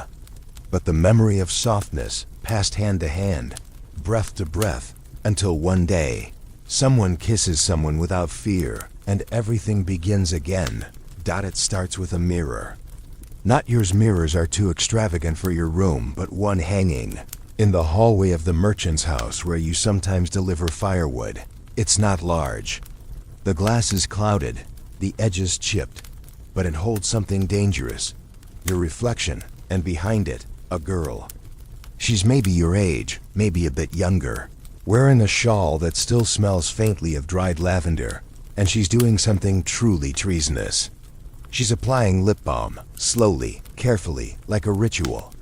And not just any balm, but one steeped in beeswax and clove oil, something that shimmers faintly when she turns her head. You freeze, not because it's scandalous, but because it's beautiful. A small act of care in a world that treats softness like sin. She notices you, doesn't flinch, just looks you in the eye and says, "It's not for anyone. It's for me." And you know instantly she's lying, not maliciously. Just the kind of lie people tell to keep something safe. Because wearing, anything that draws attention to the mouth, isn't just discouraged here. It's dangerous. In some towns, women have been fined for enticement by gloss, as though the shimmer on a lip is a beacon of doom. You heard once of a girl whipped publicly for fragrant vanity. Her crime? Scenting her lips with rose oil before visiting a sick friend. The minister declared she had invited lust into a house of infirmity. Her friend died 2 days later. The girl disappeared. Some say she joined the Quakers. Others say she went north, where people still kissed without apology. Either way, her name became a cautionary tale. Not for what she did, but for what her mouth suggested. And here's the twist. The balm itself? It was probably medicinal. Recipes passed down by midwives and herbalists, designed to keep lips from splitting in the brutal winters. But when you live in a place where every inch of the body is politicized, even cracked lips become a moral issue. If they're dry, you're modest. If they shine, you're suspect. Historians still argue whether this cosmetic paranoia was rooted in theology or just old-fashioned misogyny wrapped in black cloth. But again, effect over intent. Women here are taught that their mouths are liabilities, that to care for them, to make them soft, visible, kissable, is to flirt with punishment. And so lip care becomes an underground practice. You learn that women exchange recipes in code. For throat soreness, they say. Or, for cracked heels, you get one from a baker's daughter: honey, lard, mint. It smells like spring and rebellion. You keep it hidden in a soap tin, tucked under your bed, and every now and then, when no one's home, you open it and inhale. You don't even put it on, just inhale. It reminds you that somewhere, somehow, someone once decided lips were worth noticing. That they weren't just tools for prayer or silence, but instruments of expression, of pleasure, of defiance. And there's something about cosmetics that drives the elders absolutely wild. Not just balm, but rouge, powder, anything that brings color to the face. They call it painting the flesh, as if skin is a canvas in temptation and art form. One minister insists that a woman who wears color pulls the gaze like a hook in the eye. Another says the painted mouth leads to the painted soul. You write that one down because it's so absurd it circles back to poetry. But it explains why cosmetics are banned outright in several settlements. And yet they persist. Because vanity? Vanity is just survival with better packaging. There's a sex story you remember reading buried in the footnotes of Eleanor Herman's Sex with Kings, about a noble woman who used crimson paste on her lips before greeting a prince. He was so captivated that he broke off an engagement and declared her mouth a red oath. The scandal was monumental, but the lip color survived. Recipes spread like wildfire. Not because women wanted to steal lovers, but because, for once, they wanted to feel like their faces belonged to them. In colonial America, that same crimson paste would get you excommunicated, or worse, labeled as inviting. That's the kiss of death here, being inviting without permission. And yet, the girls still mix clove and wineberry. They still rub beeswax on their lips and tuck citrus peels in their pockets to chew before market. It's not vanity, it's memory. Their grandmothers did it. Their great-grandmothers did it. Somewhere back down the line, someone kissed someone and remembered how soft it made them feel. That feeling lingers in the balm, even if no one names. Especially if no one names it. Because here, naming desire is how you get caught.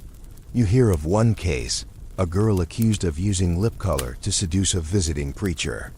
He was young, foolish, nervous. She offered him cider and smiled. That was it, just a smile, but he was flustered. Mentioned her in confession, and she was summoned. The court declared her lips unnaturally pink and determined it was due to deliberate enhancement. They asked what she'd applied. She answered, "I bit them, I was cold." The room didn't laugh. She was ordered to make public penance and banned from the town's weekly gatherings for a month. Her mother stopped speaking to her. Her sister gave her a new balm recipe that night, quietly, without eye contact. You begin to understand that these small acts, gloss, color, scent, aren't about seduction. They're about possession, the ownership of one's own face, of choosing to be seen, even in a world that demands invisibility. The painted lip is not an invitation to others. It's a signal to the self. I am still here. I still care. I still want something better than survival. And maybe that's why the memory of the girl in the mirror won't leave you. Because in that brief reflection, you saw not vanity or defiance, but hope. Hope that a mouth could still belong to its owner. That care wasn't sin. That maybe, just maybe, one day, someone might kiss her not because she invited it, but because they both wanted to. Because she was ready. Because he was brave. Because there was a softness in the world not yet stamped out by scripture. You think about kissing more than you used to. Not because you're starved, but because you're waking up. You look at mouths now with curiosity, not shame. The way they move when people speak, the way corners curl, the way softness lingers after laughter. You wonder how many of those mouths are secretly softened by balm in the dark. You wonder how many carry the silent wish to be kissed. And one night, when you're alone, you do it. You apply the balm. Carefully, slowly. You watch yourself in the reflection of a kettle, the curve of your lip catching just enough light. You don't look scandalous. You look like you, warmer, softer, slightly shinier. And you whisper aloud, "This is not a sin." The room doesn't explode. no one kicks down the door. The sky stays the same, but something inside you shifts. You touched your mouth. You made it matter. And now, every word you speak carries a little more courage. Every smile holds just a bit more danger.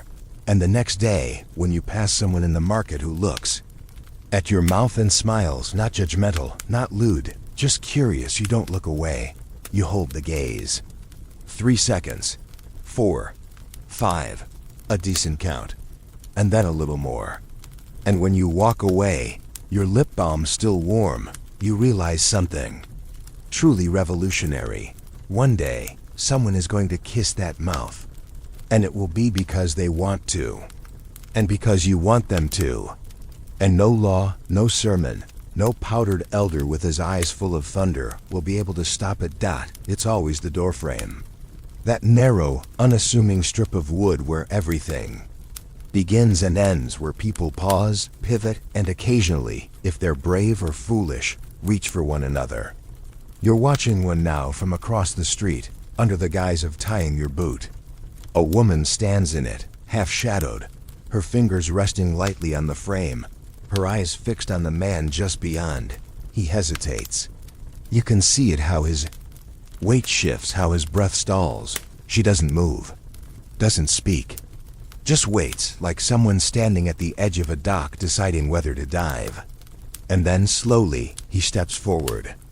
Their hands meet, not fingers twined, but palms pressed, flat and trembling, as if the wood between them remembers every touch it's ever witnessed. There's no kiss, not this time. Just that hand-on-hand moment, soft and searing, and it's gone.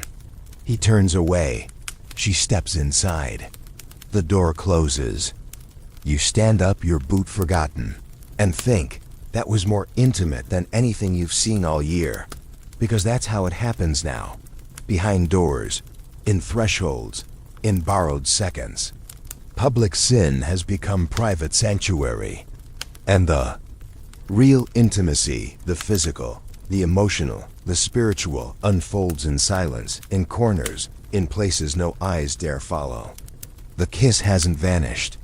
It's just moved underground. You start to see it everywhere. In the way people lean closer than necessary when they speak. In how a woman brushes flour from a man's cheek just a moment too late. In the lingering glance between a widow and her late husband's brother. You've become an archaeologist of affection, reading gestures like hieroglyphs. A touch on the elbow, affection. A shared sip from a ladle, desire. A dropped handkerchief and a pause before returning it, hope. And behind every door, you suspect there's more. You hear things, the soft thump of movement, a sudden breathy laugh muffled behind shutters, the kind of silence that vibrates with tension. And then on a particularly windy night, you hear it clearly, a kiss, a real one, lips on skin, the faint, unmistakable sound of closeness being claimed. You're not a voyeur. You weren't trying to listen. But once you do, you can't stop. It's like hearing a language you forgot you spoke. And the ache that blooms in your chest isn't jealousy. It's longing for permission, for presence, for the right to exist not just as a body, but as a body that wants and is wanted in return. Behind those doors, forbidden things happen. Not just kisses, but conversations, questions, confessions, and yes, pleasures. You know, a woman who runs a laundry service. She's seen the evidence, smudged necklines, wrinkled sleeves, the occasional bite mark poorly disguised as a bruise. She doesn't judge. She adds lavender to their next order. You know, a boy who works at the tannery who has kissed exactly 3 people. All behind barrels, all with the desperation of someone who doesn't know when he'll get to kiss again. And you know, a teacher who once touched another teacher's hand in the dark while grading papers. And now they exchange books filled with underlined sentences, instead of sentences of their own. Historians might never find these stories. They'll read records, sermons, legal complaints. But what they won't see are the footfalls in hallways, the handwritten notes tucked under mattresses, the way a candle burns just a little longer on certain nights, They won't hear the gasps, or the giggles, or the breath held and then released, like a wave rolling back into the sea after crashing against the shore. And then there's the matter of ritual, because secrecy breeds structure. Lovers create rhythms, door knocks, blanket folds, candle positions. One couple, you hear, uses a butter churn as code. If it's outside, the coast is clear. If it's inside, wait. Another woman plays a specific tune on her flute before opening her door. These rituals aren't just logistics, they're love languages. The prelude to the kiss, the music before the mouth. And it's not just lovers. Friends too, companions. Two people who find comfort in one another's presence. And sometimes, yes, in one another's lips. You overhear someone whisper once, "I didn't love her, but I needed her." And that sentence hits you like a bell. Because that's what's missing from the sermons, from the court records, from the endless declarations of morality, need.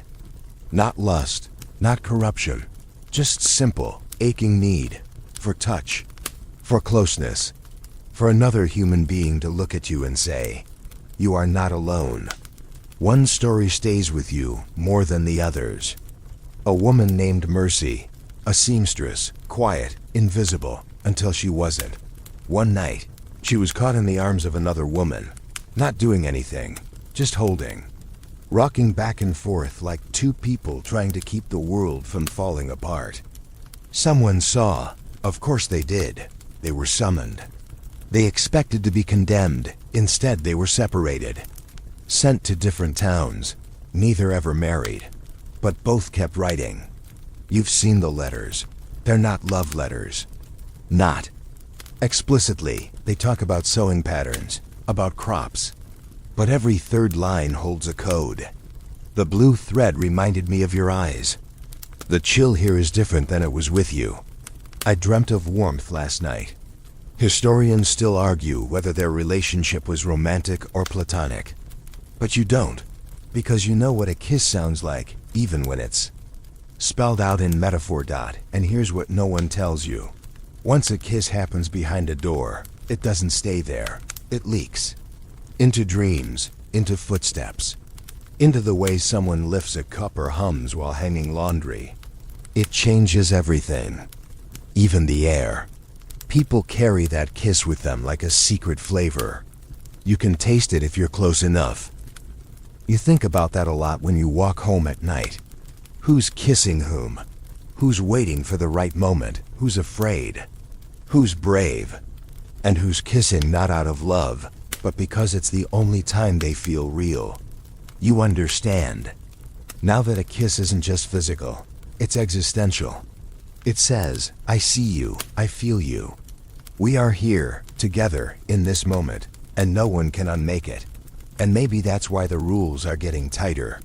Why the watchmen are walking more often.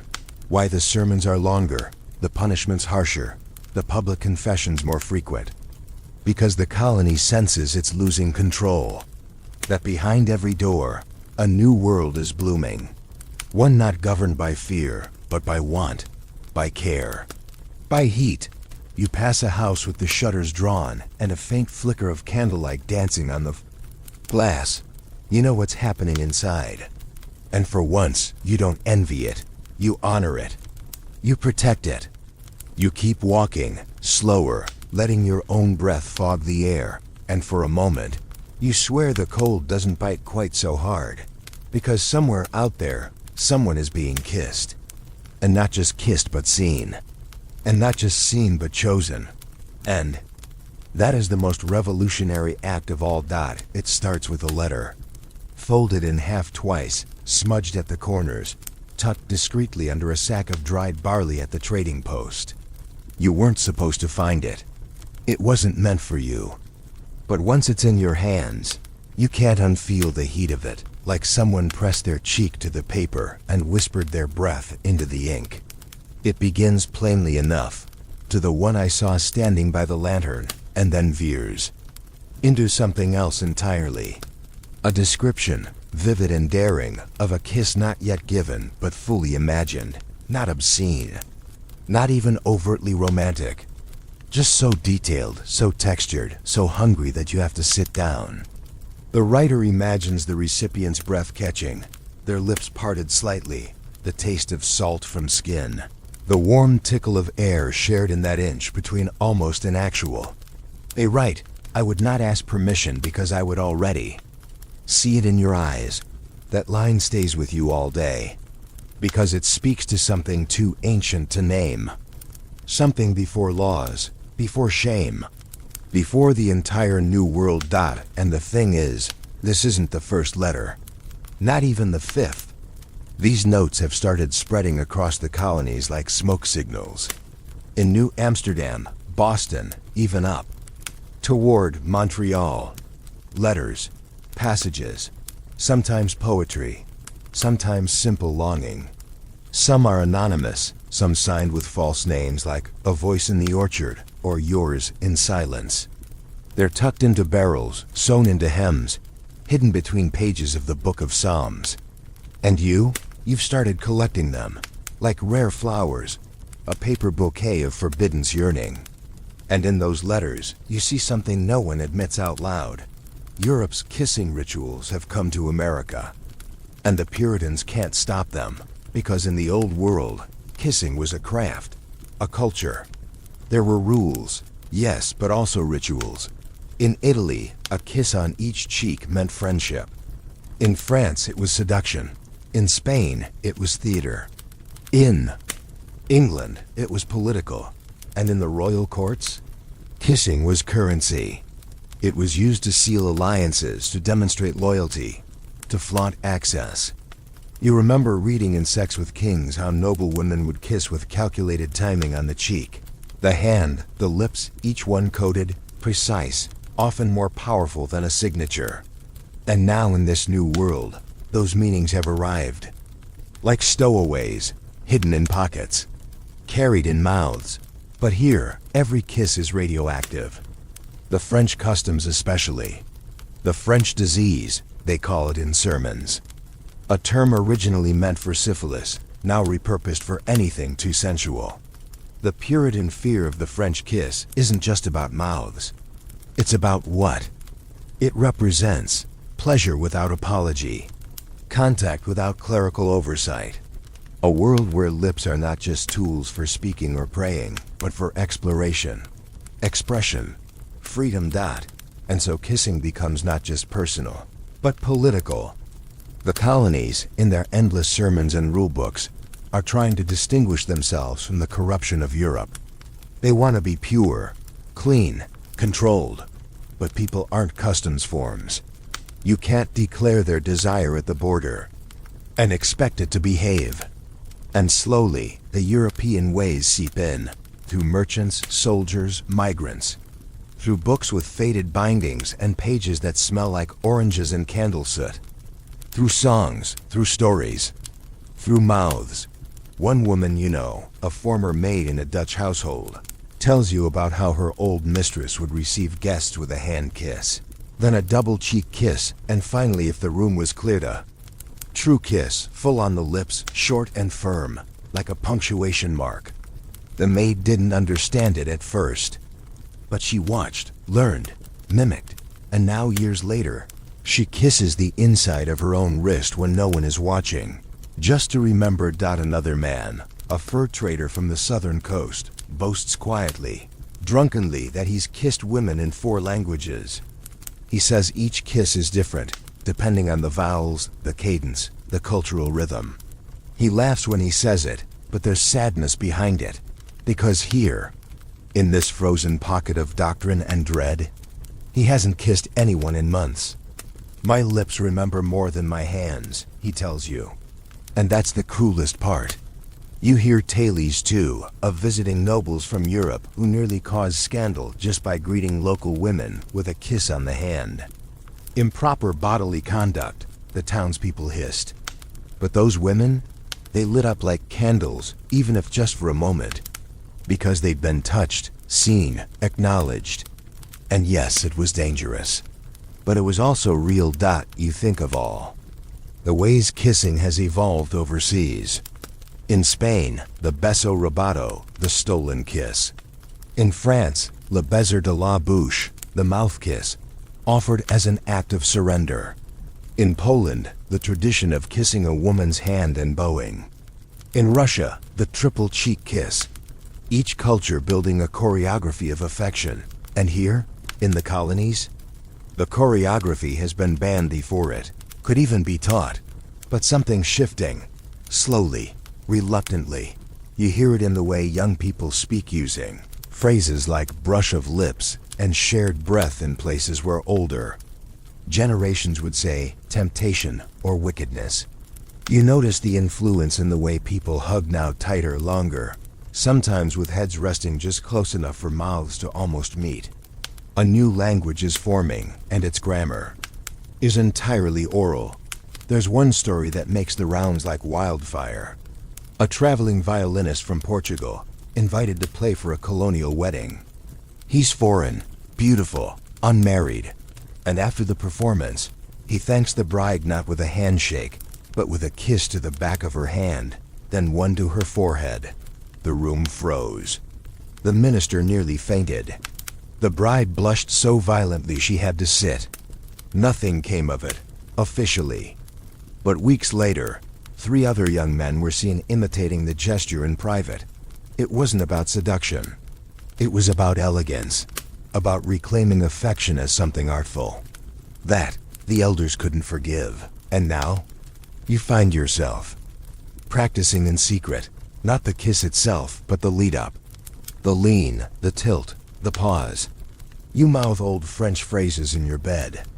Asterisk, je te va. Je te vo. Asterisk, I see you, I want you. You write letters you never send. Practice signatures you'll never use.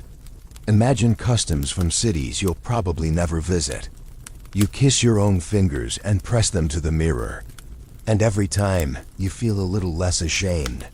Because you know, now that the European scandal wasn't in how they kissed. It was that they made kissing mean something. They allowed it to be layered, symbolic, sacred. And the Puritans? They wanted kissing to mean nothing at all. Just sin. Just shame. Something to punish and move on. But you, along with the others quietly dreaming behind shutters and letters and firelight, you've chosen a different interpretation. You've chosen to believe in the kiss as story, as resistance, as memory, as arrival, and one day, when the time is right, and the wind is kind, and your lips are no longer afraid of what they want, you'll step into someone's space. Not abruptly, not arrogantly, but with all the grace of a language learned by heart, and they'll understand. And you'll kiss, and it will mean everything. The wind tonight carries voices. Not loud ones, whispers, laughter snuffed out before. It can catch fire, tiny, flickering sounds that vanish the moment you try to listen harder. You walk the path between houses with your collar pulled up and your mind unraveling, because you know what you just saw wasn't a mistake. It wasn't confusion or shadows or wishful thinking. It was a kiss between 2 men. Behind the meeting hall, one of them had a lantern, the other had trembling hands. Their foreheads touched first, then their lips, just once.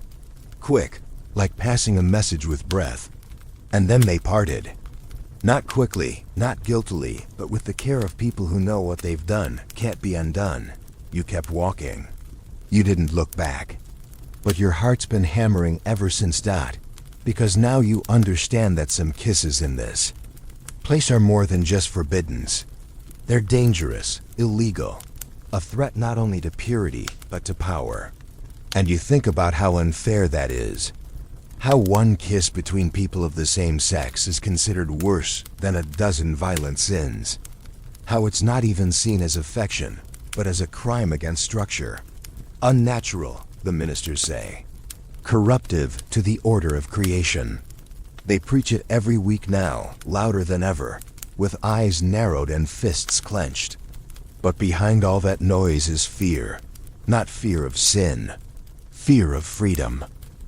Fear that people might live in a way that doesn't require permission. And you learn something else that night. Something sharp, hard, and quiet. That not all those who kiss in defiance are doing it for pleasure. Some are doing it for survival, for protest, for a kind of identity that can't be spoken aloud in church or court. You hear stories now, once guarded truths whispered in flour mills, at riverbanks, under cover of dark. A Quaker woman who lived with another woman for 30 years in Rhode Island, calling her a companion and sister, but who shared a bed and a will and an entire life. A man in Pennsylvania caught writing love poems to a stable hand, punished not for touching, but for dreaming. A pair of teens in Salem tried for mimicking the temptations of Sodom. No one ever caught them kissing. They just held hands too. Often, the community called it a sickness. One of them was sent away. The other married a stranger by spring. Neither smiled much after that. Historians still argue whether these stories reflect rare deviance or repressed truth. But you don't need a degree to know what you saw behind that meeting hall was real. Realer than half the forced marriages and cold beds and performative embraces you see in daylight. And when people say it's new, that this is a foreign corruption, you want to scream. Because there's nothing foreign about wanting to be seen. Nothing imported about loving someone who touches your soul in the same shape you carry inside. You're not watching history unfold. You're watching truth fight for air, and it's not just men. Women too. Girls raised to believe their hands are only meant to bake, swaddle, or pray, reaching for each other in hallways, in barns, behind drying sheets. You catch two once, maybe 15 or 16, leaning into each other on a hay bale. No kiss, just closeness. Their knees touching. One girl brushes the other's hair behind her ear and murmurs something you can't hear. And it's the gentlest thing you've ever seen. But if a warden had seen it, they'd be separated, labeled, punished, taught to be ashamed of something that came. So naturally, they didn't even know it was being watched at. This is where the rules become weapons. Where kissing becomes not just forbidden, but criminalized as identity. Where affection is twisted into accusation. And still people keep kissing. Not out of recklessness, out of need. Out of protest. You hear of one man who kissed his partner goodbye on the mouth right before being exiled. No apologies. No explanations. Just one last soft rebellion before stepping into the woods alone. And it's not all tragedy. There's resilience too. You meet a man quiet, wiry, with eyes like flint, who keeps a ledger. Not of debts, of names. Every person in the colony he's ever seen kiss someone they weren't supposed to. He calls it his Book of the Brave. And it's not for blackmail. It's for history. They'll erase us, he says. I won't let them. He's even written down your name, not because you've kissed, but because you've watched and not told. And you realize that's something too. Witnessing. Not looking away. Not pretending you didn't see two men choose love over law. Two women choose warmth over doctrine. You realize you're complicit in a different kind of truth. A community of silence that protects, that shelters, that says, I see you. I won't report you. I won't condemn you. You're not alone. One day, he shows you a page from his ledger. It just says, October. 2 men, lantern, meeting hall. Still breathing. And you feel tears threaten, not because it's sad, but because it's hopeful. Still breathing. Still brave. Still kissing. And now, every time you hear someone condemn the unnatural, you look at nature differently. How vines wrap around each other freely, how birds nuzzle, how wolves groom each other with tenderness that looks a lot like love. There's nothing unnatural about same-sex affection. The only unnatural thing is denying it exists. There's a kiss you imagine now. Often, one that hasn't happened yet. Between you and someone who sees you fully. Maybe they're like you, maybe not. But their mouth is warm, and their hands are steady, and their breath doesn't flinch when it meets yours. You don't know what their name is, but you know the kiss. You've built it in your bones. And when it happens, it won't be revolutionary because it's a same-sex kiss. It will be revolutionary because it's honest, because it's free, because it's not afraid. And that's the world you want. Where no one flinches, where no one hides. Where love isn't limited to one shape. Where kissing someone you care about regardless of their gender is not just allowed, but expected, celebrated, normal. But until then, you walk slower. You listen more. You guard the doorways. You nod at the people who nod back. You learn the signs, the secret words. You protect the lovers and the almost lovers and the ones still too scared to try. You keep the stories. You write the names. You keep the ledger going. Because someone has to.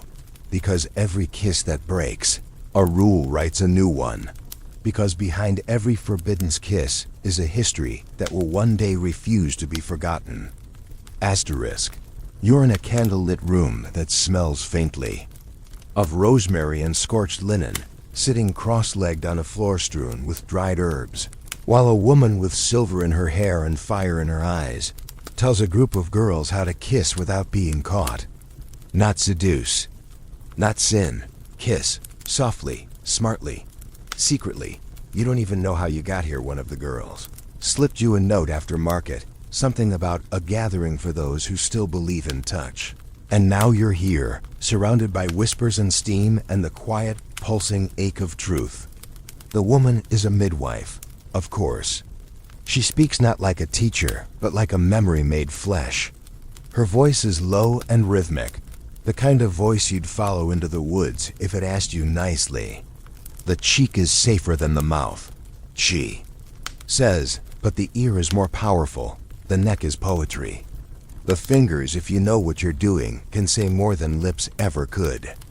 The girls around you don't giggle, they don't blush. They listen like this is gospel, because it is. In a colony where touching can ruin you, information is a lifeline. And this room, this meeting, is a kind of church. Not of worship, but of preservation. Of bodily knowledge passed down like recipes, learned in secret, practiced in silence, never written down.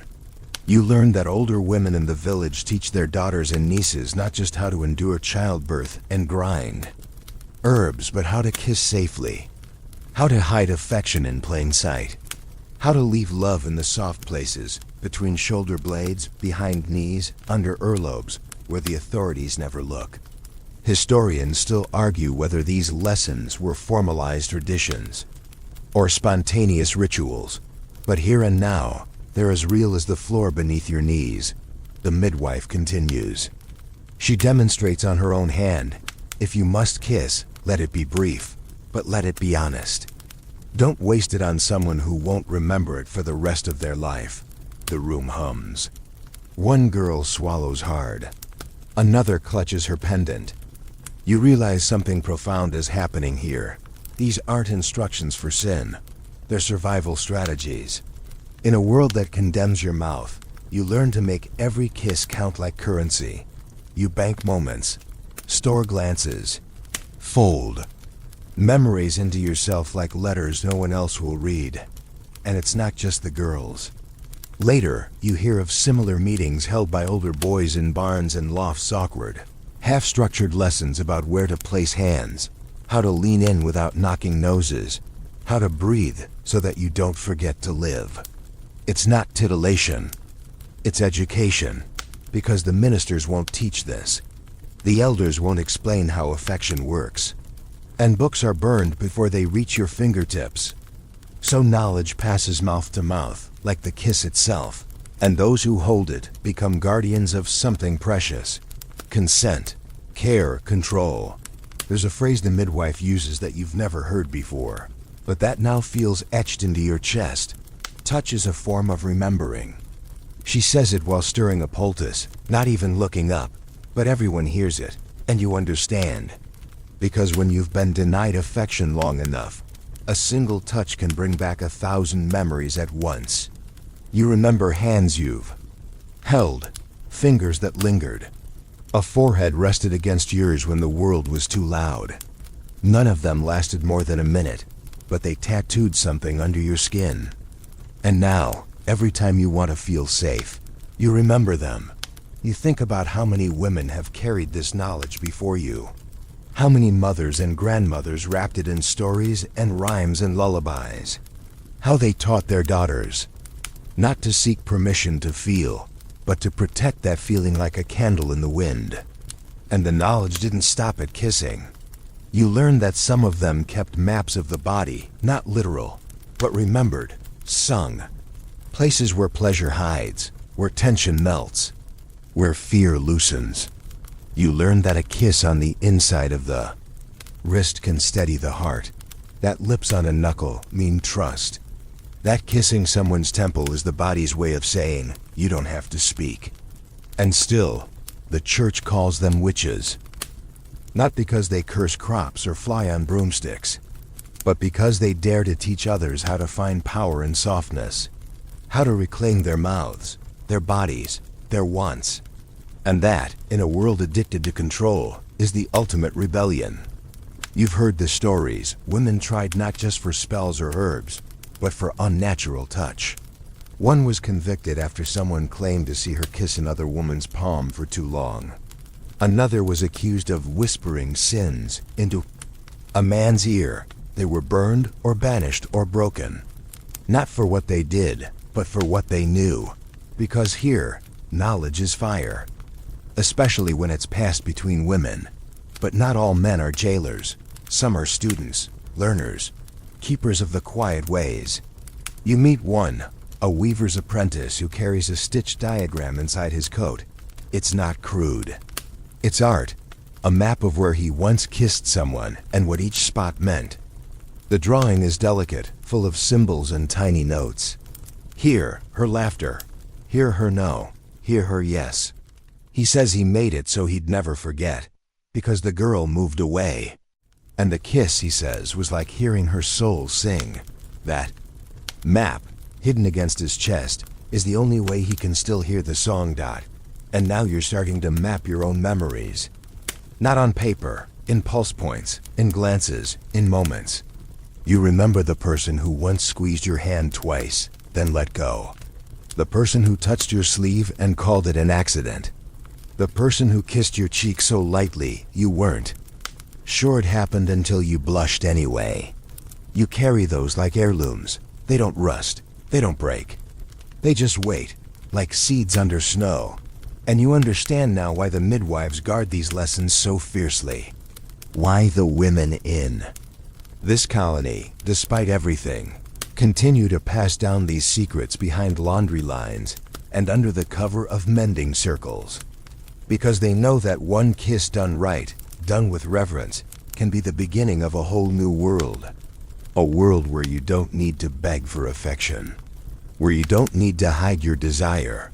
Where you don't have to apologize for wanting your lips to mean something. And in that world, knowledge isn't forbidden. It's sacred. So when you leave the candlelit room that night, with balm on your mouth and the taste of rosemary still clinging to your coat, you feel different. Not bolder, not braver, just clearer. You know now that the body remembers, that the kiss is a language older than punishment, that behind every accusation of sin is a history of survival. And when you see someone the next day, someone who once touched your arm just a little too long, you smile. You don't say anything, but they smile back, and you both understand. You've learned the grammar. You've studied the signs. And when the time is right, if the wind is soft and the shutters are closed, you'll press your lips to theirs, not to break the rules, but to remember who you are. You smell smoke before you hear the screams. It's not a fire, at least not the kind you fight with water. It's worse. It's the burning of a soul in public view, sanctioned by fear, dressed up as righteousness. You follow the crowd to the town square, where they're gathering like moths, faces hungry for punishment. And there, in the center, on the wooden platform between the stocks and the whipping post, stands a girl. Not older than 19, her wrists bound, hair windblown, mouth smeared with ash. Her name is Susanna, and today she will be branded a witch, but not because she hexed crops or rode the night wind. No, her sin was simpler. She kissed someone. A woman, twice, once behind the stable, once foolishly, innocently beneath the church awning in the soft light of early morning. That's all it took. You stand there, frozen, while the elder reads the charges aloud. Witchery through bodily seduction, corrupting the innocence of another woman, harboring unnatural affection. The words don't even sound human. They've been polished by too many mouths and too much time. They slide off his tongue like polished stones, hitting her like fists. But Susanna doesn't flinch. Her eyes scan the crowd, steady, searching. And then she sees you. You know because she nods once, small, but sure. She recognizes you, not as a friend, not as a savior, as a witness. Historians still argue whether the witch trials were about superstition or control. But standing there, you know the truth. They were about fear, about silencing women who wouldn't stay small, who kissed with intention, who touched without apology, who loved in ways that couldn't be sermonized. Witchcraft was never about magic. It was about rebellion. And kissing, especially kissing the wrong people, was the first spell. They don't burn her. Not this time. The colony has learned that ash spreads. Instead, they strip her of her name. Banish her, shave her head. Mark her cheek with a crude smear of pitch. She walks past you as they escort her out of the square. And for a heartbeat, the crowd parts like a curtain. Her eyes lock onto yours again. She doesn't cry. She doesn't curse. She just says, remember. And you will, asterisk, because what happened today wasn't a trial. It was a message. To every girl who's ever looked at another girl a beat too long. To every woman who's ever wondered if softness could bloom in unfamiliar places.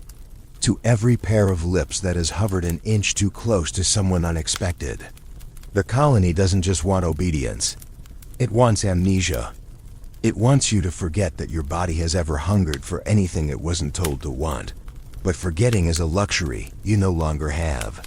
That night, you gather with a few others, quietly, quickly, in the candlelit loft of a friend who bakes. During the day and questions everything after sunset. You share what you saw, what you felt. Someone passes around a scrap of fabric with Susanna's name embroidered into it, the thread still warm from a palm that held it too tightly. She's not gone, someone whispers. She's just elsewhere. You repeat it like a mantra. Elsewhere. Not lost. Not broken. Elsewhere. And then, like clockwork, the questions begin. Why is kissing between women a crime? Why do they say our mouths only belong to men?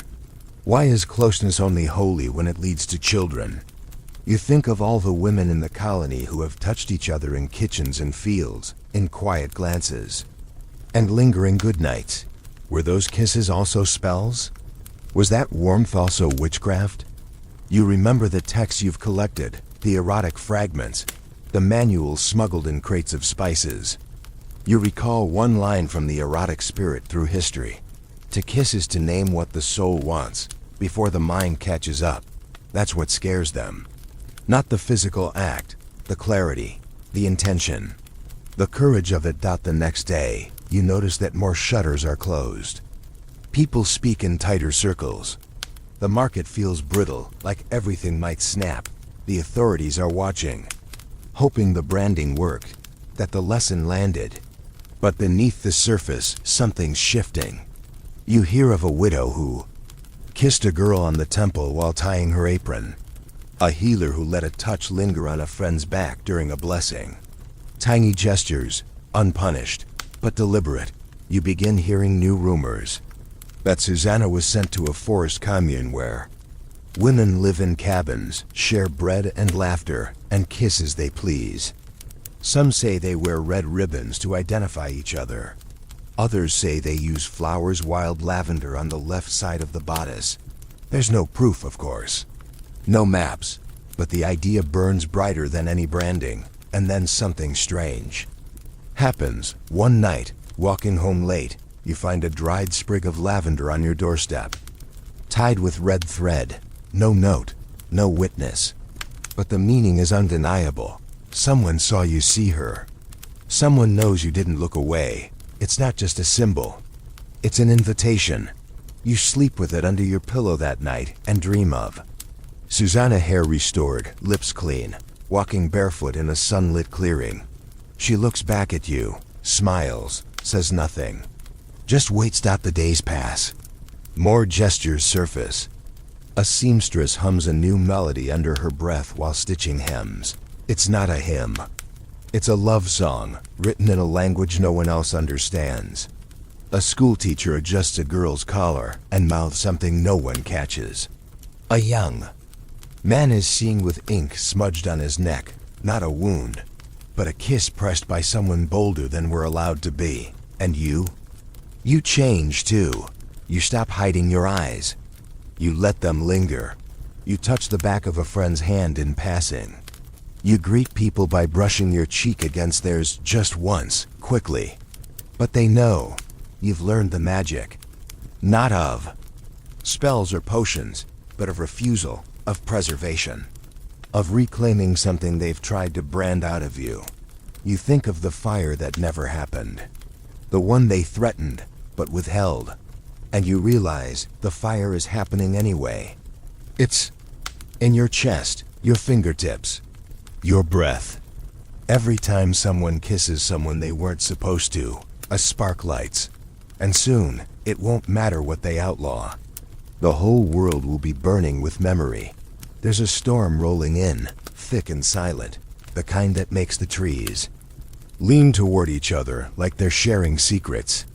You're walking fast not because of the weather, but because of what you're holding. A letter, folded twice, sealed with wax that bears no crest. It arrived tucked into a delivery of tallow candles wedged between two lumps of beeswax like contraband. And you weren't supposed to see it, let alone take it. But now it's yours, and the moment you open it, the rain begins to fall. Coincidence, maybe, but it feels like permission. The ink is neat but hurried, the words deliberate. It begins. I kissed her, not because I was brave, but because I was afraid I'd never get the chance again. You read it twice, then a third time. Each sentence unspools like thread around your ribs. The letter isn't a confession. It's a memory, a love story in 12 lines. She was a farm girl. He was passing through. They met over spilled apples. He kissed her behind the barn, under a sky so clear it felt like glass. It was not lust, he writes. It was a quiet panic. Her lips felt like the part of me I had been missing. And then she was gone. He doesn't say why. Maybe she ran. Maybe someone saw. Maybe the world swallowed her the way it does anything too bright to last. He ends the letter with this. I have kissed no one since, but I have never stopped tasting her. You fold the letter again with shaking hands. The rain's heavier now, but you don't move.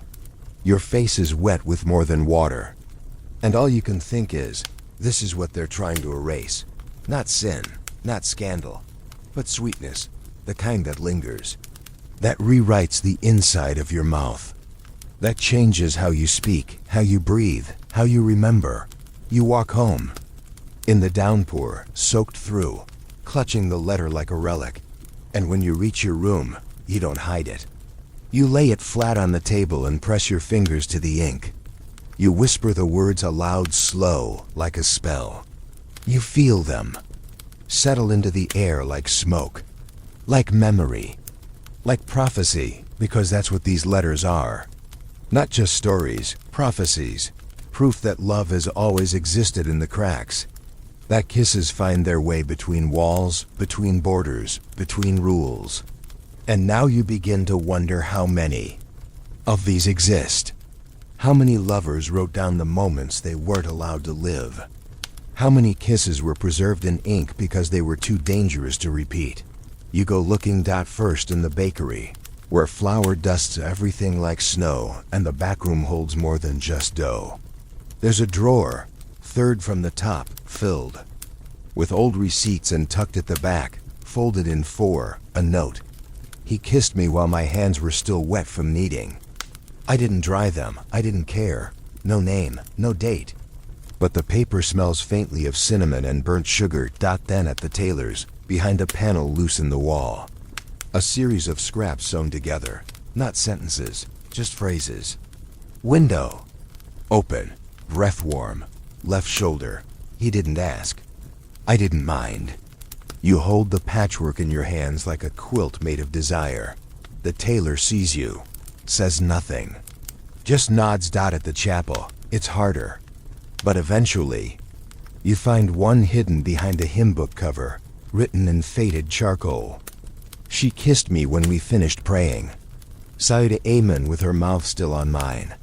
You close the book quickly, heart pounding, cheeks hot. Because here, in this building built to hold silence, someone once dared to write down softness. And still, they want us to forget. Still, they preach sermons about the dangers of ungoverned affection. Still, they describe kisses like knives and mouths like traps and warmth like infection. They've started circulating a new tract titled "The Mouth is a Door." It warns that kissing is the first opening through which the devil enters. That affection not sanctioned by marriage is a rot of the soul. That women who kiss too willingly are agents of the flesh. And men who kiss without intent to wed are thieves of purity. You read it. You nearly laugh. Then you nearly cry, because it's not about sin. It's about control. About owning even your lips. About deciding who deserves your mouth. Write your own letter, not to anyone. Not at first. Just to the air. You describe the kiss you haven't had. The one that waits in the hollows of your throat. You imagine a hand on your jaw. A thumb brushing your cheek. A mouth that meets yours. Like it's been searching, you write, I don't want fireworks. I want gravity. I want a kiss like I finally come home. You hide it behind the mantle, not because you're ashamed, but because you want it to be found one day by someone who understands, and they will. Because the letters are growing. You find them in baskets, in books, in seams. The town is quietly documenting its disobedience. Every unspoken love, every kiss denied, every mouth that dared to speak what the laws tried to silence. It's not organized. It's not even intentional, but it's happening.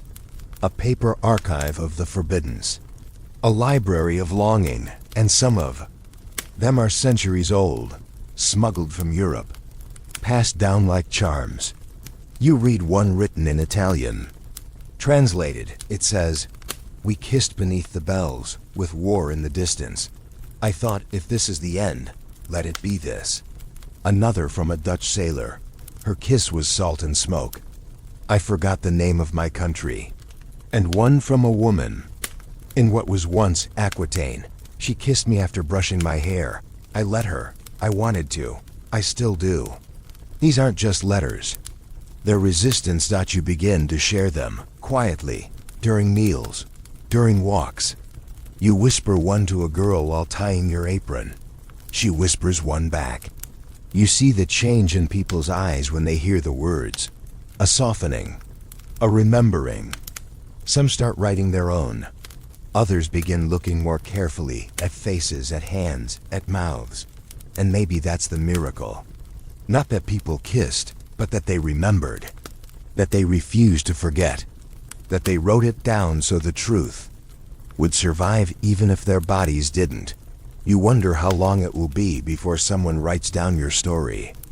If they'll know your name, if they'll get the details right. The kind of rain, the taste of fear, the way your heart raced before your lips did. Or maybe you'll write it yourself. Just in case. Just in case the day comes when you finally lean in, finally kiss, finally break through the silence. And when you do, maybe that kiss will live longer than you.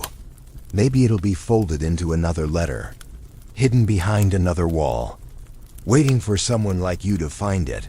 Because the rain always returns.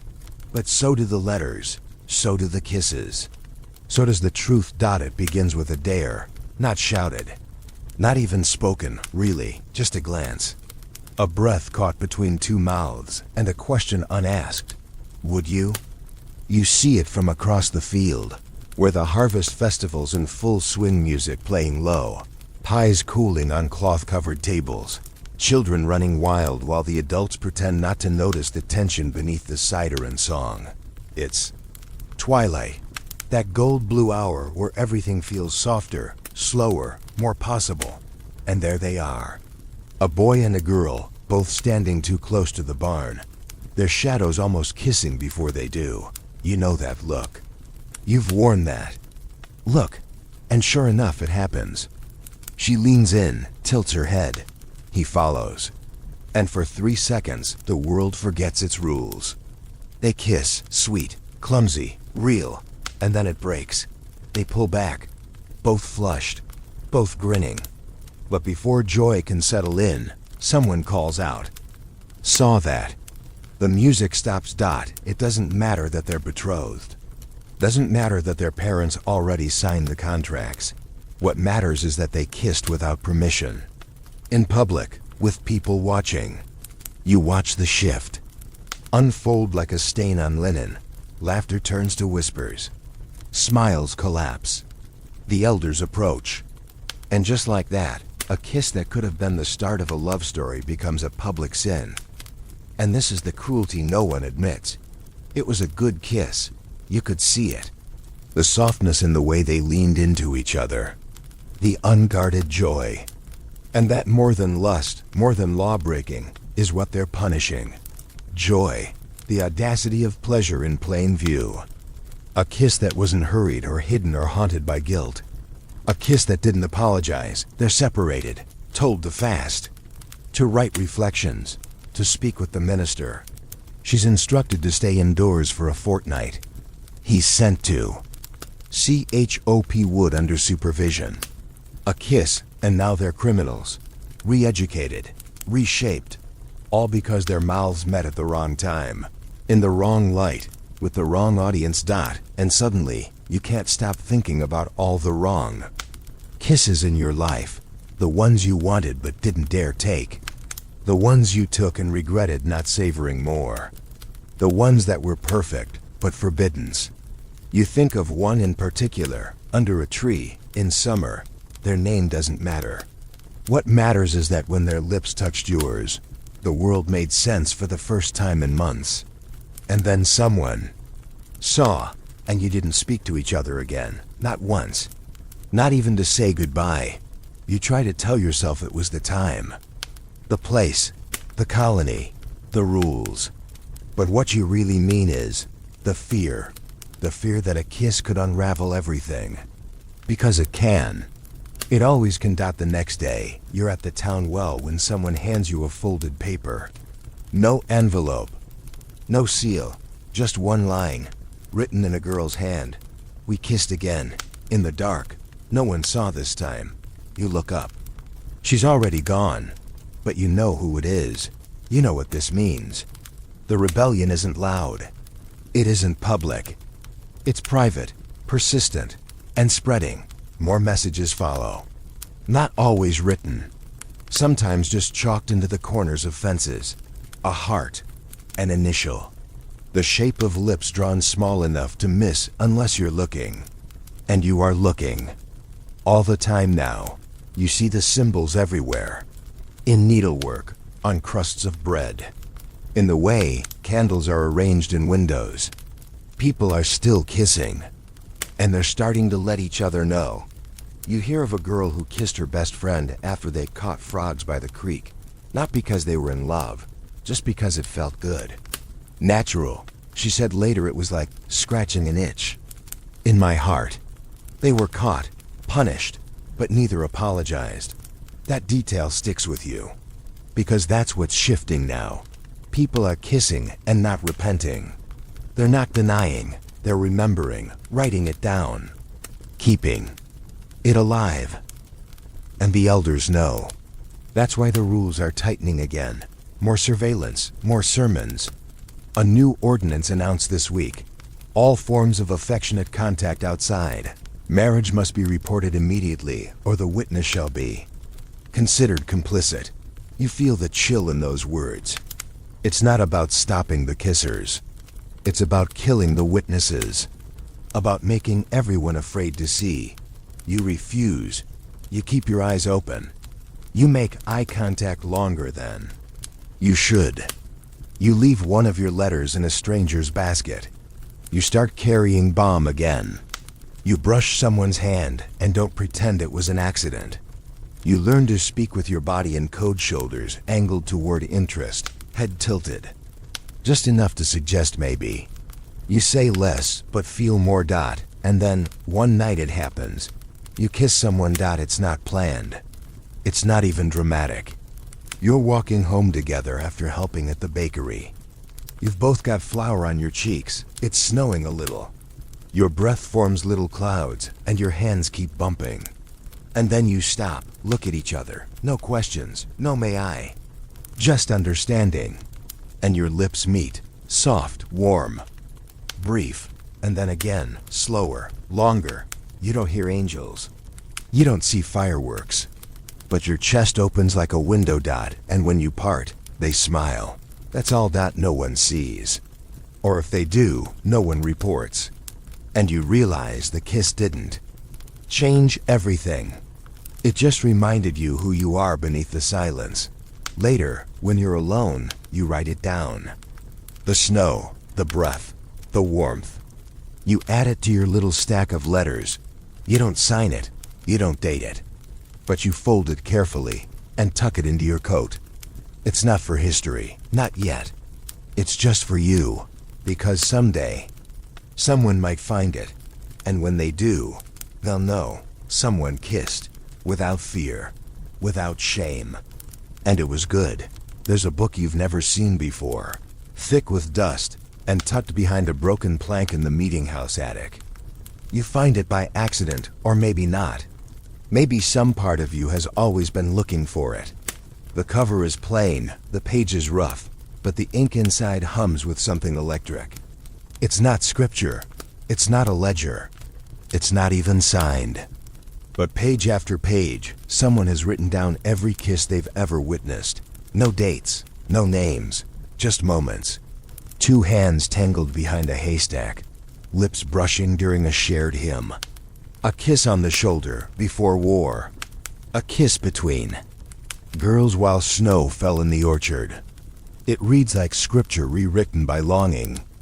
And suddenly you understand, this isn't a journal. It's an archive, a resistance. The gospel of the unsanctioned.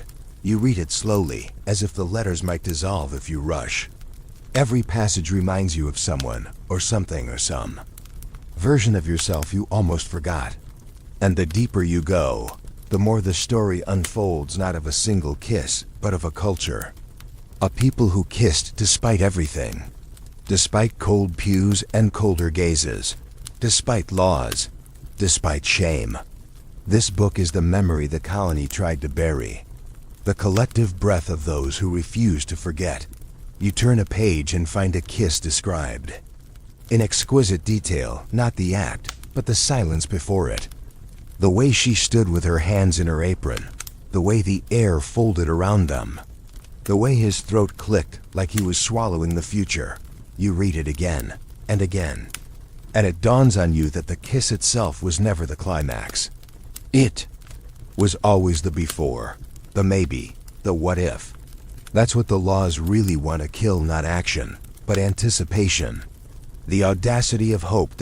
And you think of all the people who will never be written about. The boy who kissed his teacher's daughter behind the smokehouse. The midwife who kissed a widow's cheek when her baby didn't cry. The couple who kissed under thunder and promised each other nothing but the next moment. They live here too. In these pages. In the breath between sentences. You take the book home. You wrap it in wool and hide it beneath the loose floorboard under your cot. But not before adding your own entry. Not your name, not theirs, just the memory. We kissed once. While laughing. That's what I remember most, the laughter.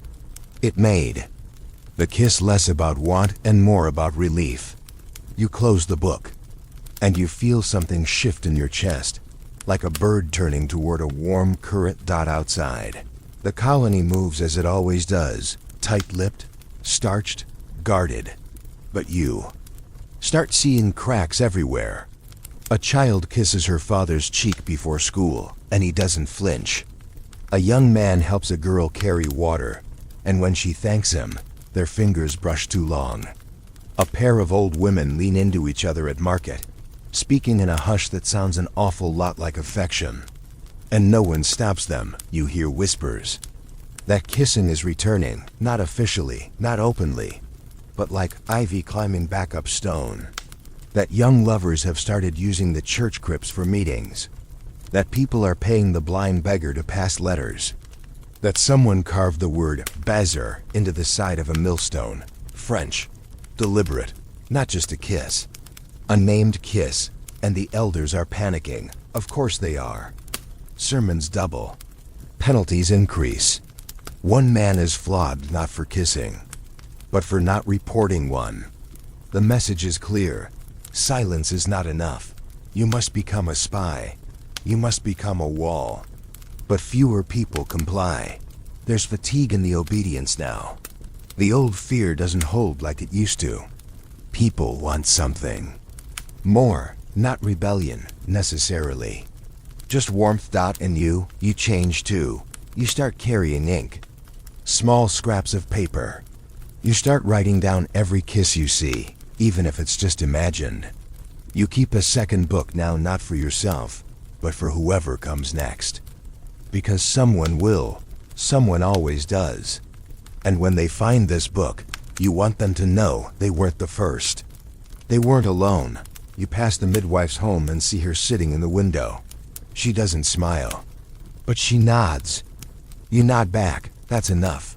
You think about Susanna wherever she is and hope she's somewhere she can kiss freely.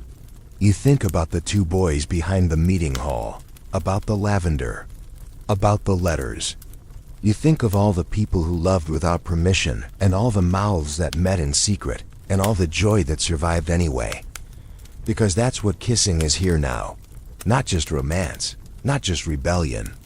It's remembrance of a world that could be better, of a body that deserves to be felt, of a moment that said, you matter.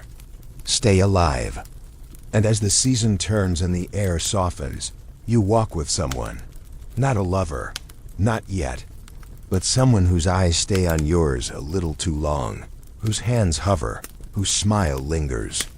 You don't kiss, not today, but maybe tomorrow, maybe soon. When you do, it won't be in secret.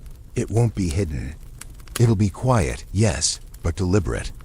A kiss not stolen, but given, like a gift, like a beginning, like the end of a long, cold silence. And you'll write it down, because now you know a kiss can change everything.